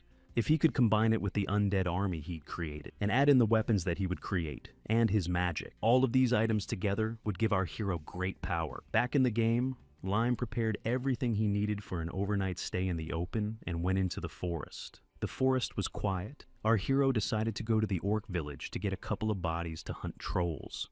Remembering the deeds of the goblin shaman, Lime hoped that there would be no more unfamiliar monsters. Immediately after, our hero decided to set a few traps. One of the last of these traps was one in the form of a loop. Lime set a lot of traps on an area with a diameter of 100 meters, and it became his zone. At this point, he had already mastered many types of traps, from the loop trap to the rockfall trap to the net trap. Having set them up, he decided he was safe. A little before that, Lime decided to dirty himself a little to rid his body of the odor. Human odor could attract the Jabaka, who had a good sense of smell. After moving a short distance away, Lime encountered other humans. Judging by their weapons and clothing, he figured they were monster hunters. At first, Lime was angry that he was the chief hunter in the area, but suddenly he saw these men yelling at a defenseless girl who was sitting on the ground. She was crying, and the hunter kept shouting that she was useless and had done no good to cry. The girl asked for forgiveness, and then the man asked if she knew what her fault was. Laughing, this hunter replied that she exists for fun. At these words, the hunter received several arrows in his body. This was because Lime was very angry at his words. The other hunters turned on him, not realizing who he was. One of them was hit hard in the face by a ghostly hand. The third hunter asked Lime who he was, and he didn't answer. Our hero silently drew his weapon and sent the third hunter to the other side. Our hero watched the death of the last question, who finally asked him why he did it. Lime answered that he did it because he was not in the mood. After sending the enemies on that trail, Lime approached the girl to ask how she was feeling. She was scared and continued to stare at her savior in silence. Lime stared back at her, thinking that she looked about 16 years old, and then he remembered that he had met her somewhere before. Terrified, the girl asked our hero why he had ruined those people. Lime was surprised by this question, and he wondered if he didn't have to do it to save her. The girl added that those people were her contractors, and they had a contract to do so. At the same moment, the girl began to faint, and Lime had to use his power to prolong her life. He carried her to his shelter, and while keeping her alive, he noticed that she began to slowly regain consciousness. Sitting by the fire, Lime still couldn't quite come to his senses. He felt as if he was still holding his weapon in his hand. He also remembered that those hunters had some things with them, some of which were more valuable than Lime's thing. Also, all of their weapons were magical, though not very expensive, but they could still be sold. In addition to all this, our hero had 3 new representatives of the undead. Back in the cave, Lime decided to cook some hot food, although he didn't have the superpower of cooking delicious food. But this food was better than tasteless.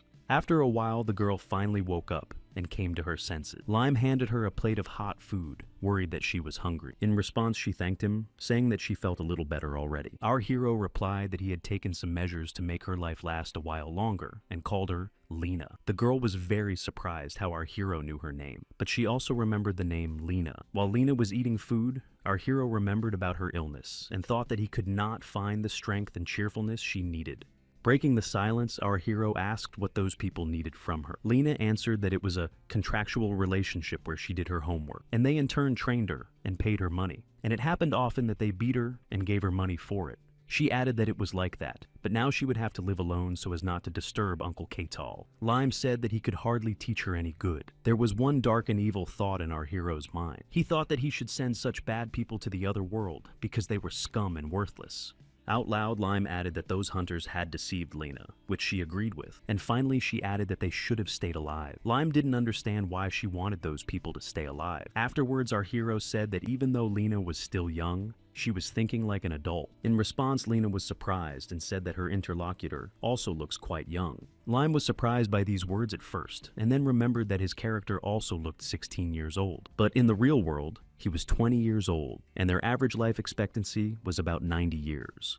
However, he didn't tell Lena that, and clarified that it was all temporary. After these words, there was an awkward silence between the heroes, which Lime decided to eliminate with the words that he was a necromancer, and it was with the help of this magic that he was able to return Lena's life force. Lime himself did not understand why he was telling the girl about the powers of a necromancer, but he continued. Our hero showed the girl what a life revival spell looked like. A green light glowed in his hand, and Lime said that this is how the life force of the tree filled the girl's body. Lime also clarified that it was much more effective than magic, or the power of a priest. He said that black magic can be used for good, which he does. That's why he studied necromancy and healed the girl with that power too. Lena remained silent and listened attentively to her interlocutor. Then Lime offered her a deal. He said that he could teach her this if she went with him. He added that he would definitely help the girl to get back on her feet. He asked her again if she would go with him. Lena was surprised by these words of our hero, and she asked him if he wanted money for it. Lime answered her that he did not need her money and needed an assistant. Our hero thought that he was not telling the truth, because he always coped with everything alone, but he did not tell Lena. He also added that she could call him on you, because they were about the same age. The girl thought a little and decided to agree with his words.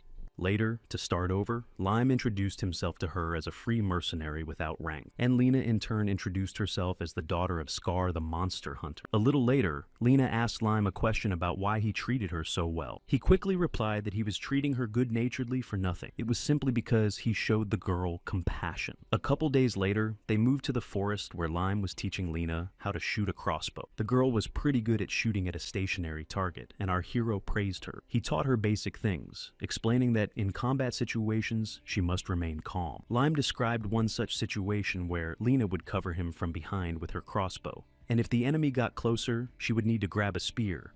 The girl thanked Lime for entrusting her with this role. Our hero added that it was time to learn how to hunt. He told the girl to repeat the actions after. Hearing these words, Lena confirmed that she could do it. Then Lime thought about how this world had such a perception. Everything was very similar to reality, but one could not forget that values were different, and calculating how much effort it took to save Lena and how much more it would take to teach her everything would be a lot of work. Lime told Lena that she would need a weapon and thought he was glad that now he had found a companion. Lena decided to ask him if he always hunted alone. Lime said that he did it because he was a necromancer. Then she was interested in another question. She wondered how Lime became a necromancer in the first place.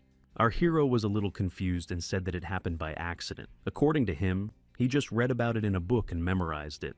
Lena replied that she had heard that it was impossible to learn magic just like that, to which Lime said that he originally had a little bit of it. He said that, unlike some people, he was born with magical abilities. Then he accidentally got a basic necromancer spell book. From there he memorized a few spells, one of which cured Lena. These answers were not enough for the girl, and she wanted to ask Lime one more question. However, at that moment, our hero's sensitive hearing heard something nearby. Lime did not let Lena ask another question by loudly stopping her. Our hero heard that a big wild boar was approaching them. Lime warned the girl to take out a crossbow. After these words, he asked if she had ever shot before. Without hearing an answer, he told Lena not to be nervous, because it wouldn't be a big deal if she didn't hit. Lime ordered her to shoot, but unfortunately no arrow hit the boar, which upset our hero.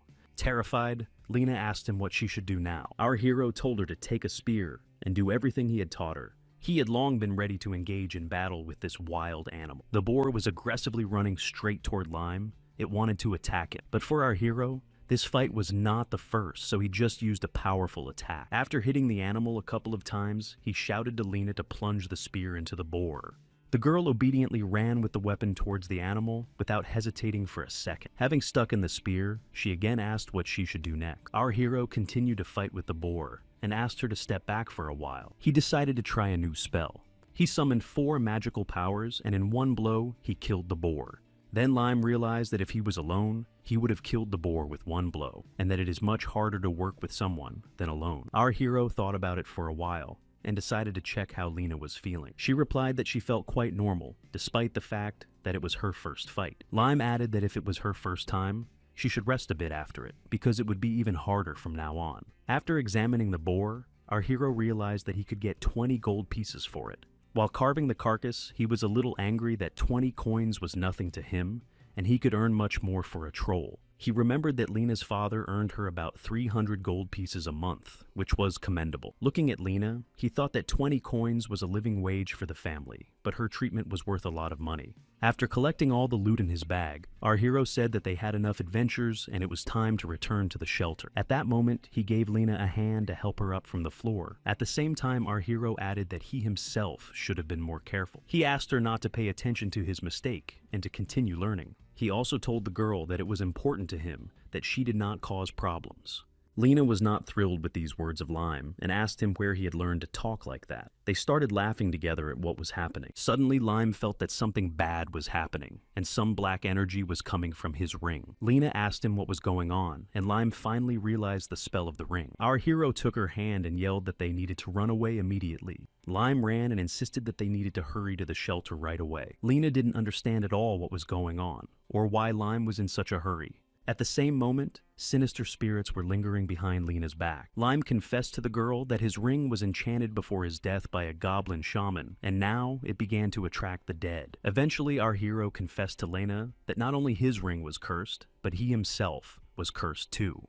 The undead goblins kept chasing them. At some point, Lime found that they ran close to the shelter. Immediately, our hero decided to use his magic. By running through the traps, the undead were self-mutilating. Lime cast a spell that called the undead army to obey him. For the first time, Lena saw this spell in action and was shocked at what was happening. But our hero immediately shouted at her and ordered her to get a crossbow. He told her to aim at the undead in the head, because if you hit it, they will go to the other world. The girl was very worried and began to load her weapon quickly. The Jabaku had almost completely surrounded them from all sides, and one of the monsters managed to sneak up to Lime and bite him in the shoulder. Our hero was furious at what was happening and shouted for the monsters to get away. With that, he summoned 4 magical powers that had a good effect on the monsters. After a while, the battle was over in Lime's opinion, and he came to the conclusion that it would be calmer from now on. Touching the tree, he wanted to get its life force to restore his own. After that, he felt better, but he remembered that he hadn't seen his companion Lena for a long time. The girl was standing in the same place where she was going to fill the crossbow with bolts.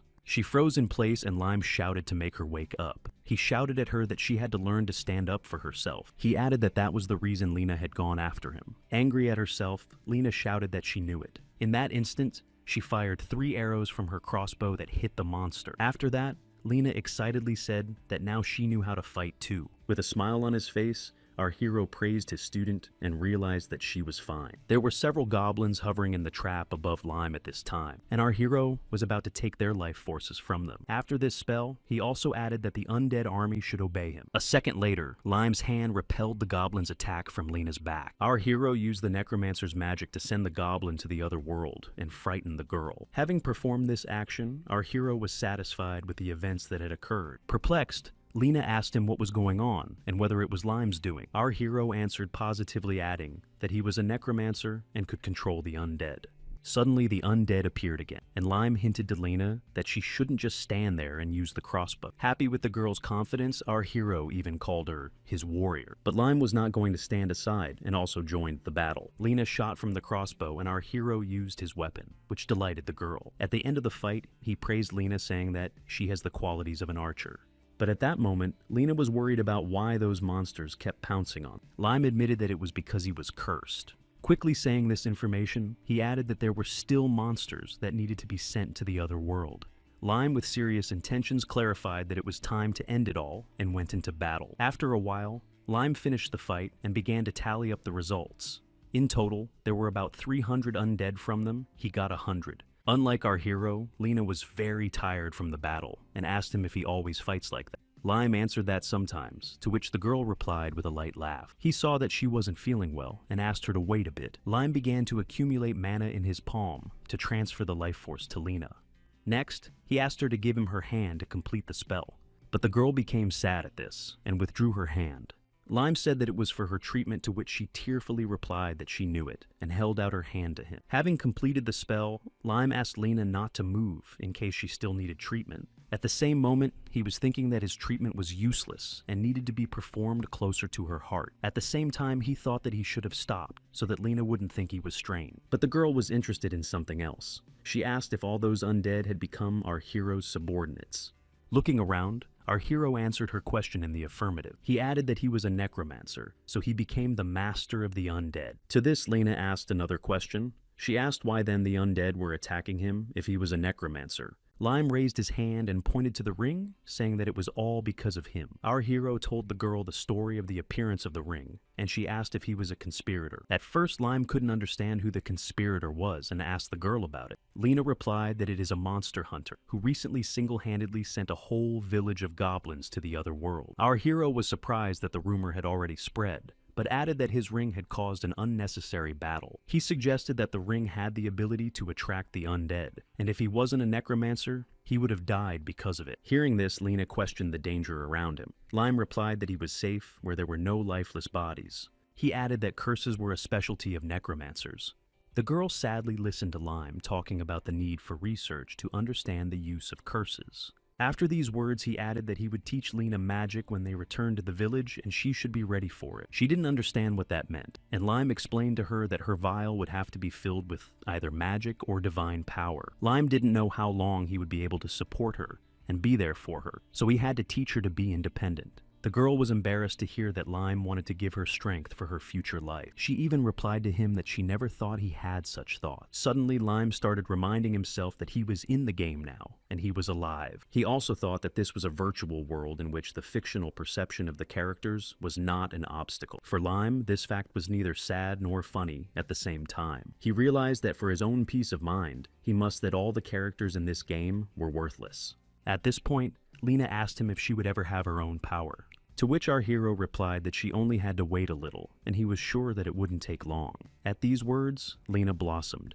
Lime gave her a hand to stand up, and they finally left the place. After a while, Lena was in front of the house on the edge of the forest and asked Lime if they should have gone so far. Our hero tiredly answered her question positively. Lime decided that he wanted to create his own weapons, and for this, he had to do a few things. First, he buried the unclean among which were not subordinate monsters on which he earned money. This place he chose right next to the built house that did not like Lena. Also, our hero saved 300 gold and bought several magic books for learning new spells and household utensils. He also made a new crossbow for himself and even bought and installed a small stove, adding heat to the house. As a result, Lime had only 20 gold pieces left after setting up the house. Our hero even began to grow his own plants, telling Lena that it was his food. The girl did not agree with him at all, and proved that it was grass and not food. She saw that Lime worked a lot of time without rest, and offered him to rest with what he agreed. While resting, Lime began to think that in this house he could earn more money than in hunting, and his property could bring him some power in the future. He remembered that there was a player who could become almost a baron by collecting taxes from the estates around him, which brought quite a lot of money in irids. Even though this system was quite strange, it allowed him to advance to another level without fighting. That's why our hero set his sights on taking over the manor. It would be a great opportunity for his undead army, and even if he failed to achieve it, he would become a mercenary again. Lime was getting further and further into the secrets of the Life Edge. He realized that the main feature of the game was that it had no operators and no bug. It was a perfect program without a single bug, making it as realistic as possible. But if a character goes to the other world, you have to create a new one and start the game from the beginning, and NPCs will communicate with him as a stranger. And in this case, the level will increase through repeated mission, so Lime thought that magic could be used directly. After all, magic was determined by effort and talent. That's why he decided to build his house. After finishing his thought, Lime went to find Lena to get his thoughts in order and to take care of important business. He kept calling her, but she did not answer his call. Our hero had to go to the forge, and he wanted to warn Lena about it. When he approached one of the rooms, he asked Lena if she was there, and she asked him not to enter the room. Lime asked what she was doing there, and asked her to watch the house while he was in the forge. She agreed, and our hero added that if anything happened, she should run to the tower next to the wooden fence. After a while, Lime went into St. Dan's store, but surprisingly no one met him at the entrance, which was strange, and Lime thought that the man had gone somewhere else. But being the possessor of keen hearing, he heard a low cry nearby. Going into one of the rooms of the store, where the sound came from, Lime saw Uncle sitting on the floor. St. Dan was badly stabbed in the stomach and was bleeding. Our hero ran up to him asking what happened, but Uncle had lost a lot of blood and lost consciousness, and was unable to answer any question. At that moment, Lime decided to use his power to heal St. Dan. Our hero cast a life force infusion spell. He used it to give St. Dan some of his life force. This action caused Lime to feel a great deal of pain. But it was not all for nothing, as our hero managed to bring Saint Dan to his senses. Immediately afterward, Lime asked how Uncle was feeling.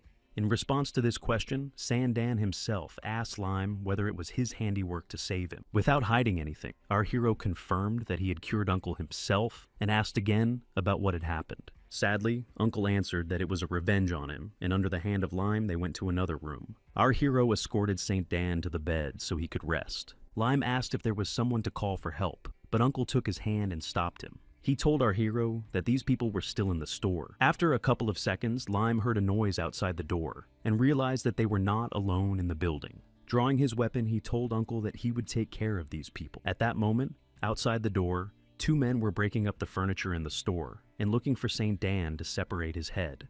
Peeking around the corner, Lime realized he was going to have to fight two men, but he wasn't scared. Summoning a ghostly hand spell, our hero prepared to attack. Because of Uncle's treatment, he felt dizzy due to lack of life force. He made a decision that he would take the power from these people. Coming face to face with these people, Lime asked them who they were.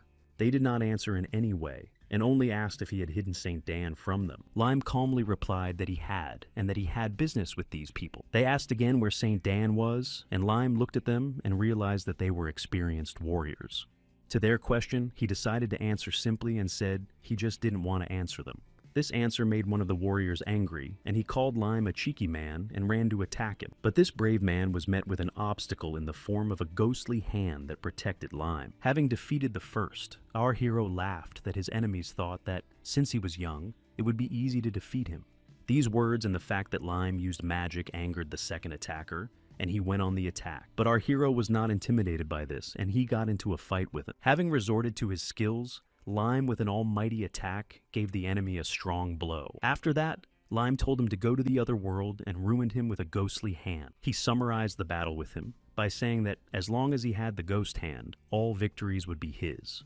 After defeating him, Lime discovered that the other man was still alive. This enemy wanted to attack him, and our hero repelled his attack with his sword. Turning to him, Lime asked him not to move and not to try to escape. At that moment, a ghostly hand was flying around our hero, ready to grab the enemy at any moment. Lime asked him to tell him what they needed from Saint Dan. If the man would do so, he promised to leave him in this world. But the man disobeyed our hero and moved away, which angered Lime. Our hero reacted by saying that he would send the man to the other side of the world. After all, he had originally warned them not to move, and they decided to resist. Lime then decided to use his magic to take away their life force.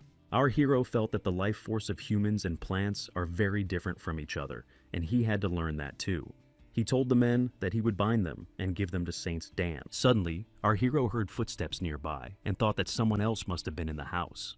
The village guards were shouting outside, and Lime didn't understand what was going on at all. Our hero went back to Uncle and he thanked him for his help. Lime began to remember that the village originally belonged to the mage Pentajagan, and now it was ruled by the village council, which included Saint Dan. That's why our hero asked again why those people attacked Uncle, and why they came back after they had wounded him. Saint Dan said that they had forgotten the box for his head, and were leaving to get it. Our hero thought this reason for returning was too ridiculous. However, Saint Dan clarified that there could have been another reason, but in any case, they would find out the truth sooner or later. A moment later, Uncle asked Lime why he was looking for him.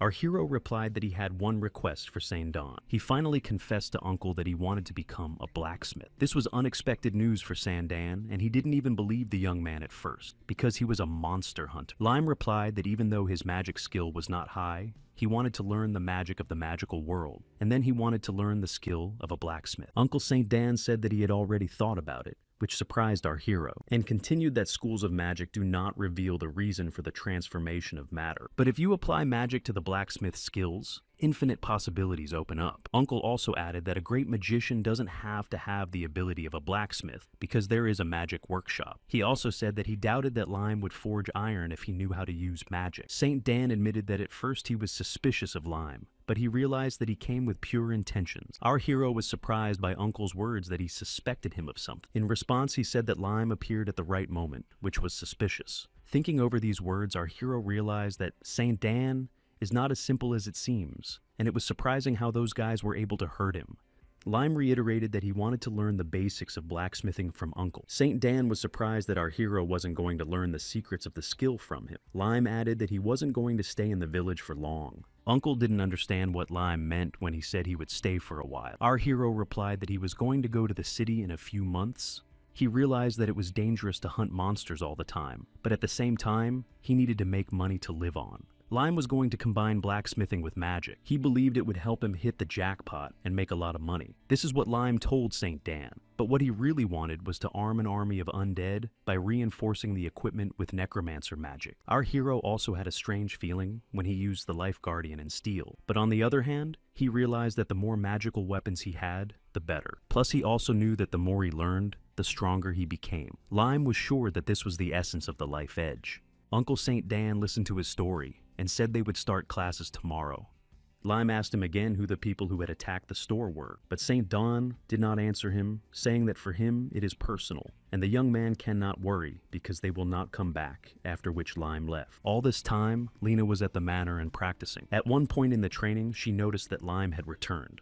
The young man told her that from tomorrow, he would be working in the forge. Lena was surprised by these words of our hero, and suddenly sat down on the ground. Lime noted that she was practicing a lot and asked her to wait for a while. After a moment, he took the life force from the grass growing nearby. Then he asked Lena to extend her arm forward to transfer the power to her. The girl calmly did so, without asking any questions. After a while, Lime stood in the kitchen wearing an apron and cooking a meal. He was dissatisfied that all the household chores from cooking to cleaning had to be done in the game for him, while in reality, he did not do it at all. Lena, on the other hand, had no cooking skills, even though she had worked in a hotel before. Coming back from his thoughts, Lime thought why the girl didn't leave her room for dinner. He went to her room and started calling loudly, but Lena didn't answer. After a few attempts to shout to the girl, Lime was afraid that she had fainted. Not thinking long, he burst into her room, afraid of what he might see there. But the fears of our hero was not confirmed, and Lena just quietly slept on the bed. He decided that now it was time to wake her up, and approached her. Lime had already reached out his hand to her, but stopped and looked at her, because she was sleeping very nicely. Our hero immediately changed his mind about waking her up, and decided to let her sleep some more, and left her room. 3 months passed, and Lime finally had his own weapon in his hand. He was incredibly happy about it, as he had been working at the forge every day for the past few months. Originally, Lime was going to learn how to use a hammer in a year, but he continued to learn in his spare time. Uncle Saint Dan was in his debt, and so Lime could ask him to teach him everything he knew. At one point, he asked Saint Dan for a book on metal forging, so he could learn it by heart. But the language used by the author of the book was so heavy that it was unbearable to read it. Lime, of course, tried to do it, but finished it rather quickly. The result of his work for 3 months was a special sword. On this sword, our hero with cold hands carved a magic coin. This had to be done after using the weapon crafting skill to get special properties. However, it was obvious from the sword that it was made by a beginner, as the quality was not very good. This sword was made with a 3rd level skill. Our hero called his first weapon an ice-long sword. Holding it in his hands, Lime thought that he had put a lot of effort into creating it, and even though he realized that the blade was not very sharp and he was generally not proficient with this weapon, but it was his success.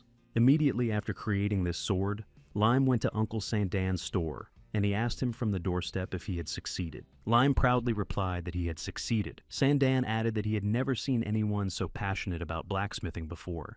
Our hero replied that his goal was to become a master of magical weapons. With tears in his eyes, Saint Dan said he was letting him go on his way and wished him a happy journey. Our hero interrupted Uncle, saying he had a surprise. Lime asked Saint Dan to accept the gift of his first work. He added that he would like the master who taught him the art of blacksmithing to accept his gift. The uncle was touched by Lime's words and asked him to accept a gift from him as well. He handed our hero a book containing Saint Dan's personal secrets of blacksmithing. The teacher added that it was handwritten and might be a bit obscure, but he wanted our hero to read it. Lime thanked Saint Dan, and right after that, Uncle said that if the young man was in the capital, he should visit Duke Zalcarton. Lime had to tell him Saint Dan's name and prepare a sword. Our hero immediately realized that this was another task. After these words, the heroes said goodbye to each other and went away. After finishing his business in the store, Lime went to the temple to learn his abilities again. As usual, the priest led him to the place where the character's characteristics appeared from the water. This time, the screen showed much more statistics than in the past, and Lime realized that the information on the internet was correct. After all, in order to find out everything quickly, the temple should ask the user to reveal it and show the contents. Immediately after, Lime asked directly about the amount of iridium. The screen showed the number of irid and a list of magic and skills he possessed. Lime realized how much iridium he would need next time. Our hero asked to increase his skill in controlling powerful undead, and the priest quickly agreed. As soon as his skill was improved, Lime felt that something was wrong with him, and his nose was bleeding. Lime was afraid that if this continued, he would go to the other side of the world. Quickly realizing why this was happening, he asked the priest to raise his level urgently. He fulfilled Lime's request, and his level became 28. It turned out that to possess the skill of controlling powerful undead player level must be at least 28. Lime was angry because he could not foresee this, and spent irid to increase the level, and now it will be difficult for him to save it. When Lime returned to his house, he found Lena waiting for him with a packed backpack. She told Lime that she had already packed for a long time, to which Lime replied that she was too fast. Lime clarified that he still had things to do, to which Lena was angry that he hadn't told her earlier. They went into Lime's workshop, where he was going to show the girl how he made weapons. He raised his hands over the billet and cast the weapon-making spell a few times. After a while, it was finally ready, and there was still one more thing left to do. The magic sigil for the spell had to be carved on it. Our hero summoned a mighty will and ordered the brilliant power to come. Then he called his name and said that he controls this mana, and he bestows the almighty mana to the weapon. Lena watched Lime's actions mesmerized the whole time. When our hero put the Necromancer's magic into the weapon, he scared the girl with it. Lime replied that he needed to use this magic and asked her to wait a little longer. But instead of a weapon, a ring broken in half fell on the table. Lime sighed with a smile that he had failed, and Lena in turn asked what he was doing. Our hero wanted to make a ring that could absorb life force, but unfortunately he failed, and the ring was ruined. Lime decided to make another axe just in case. Having finished his work,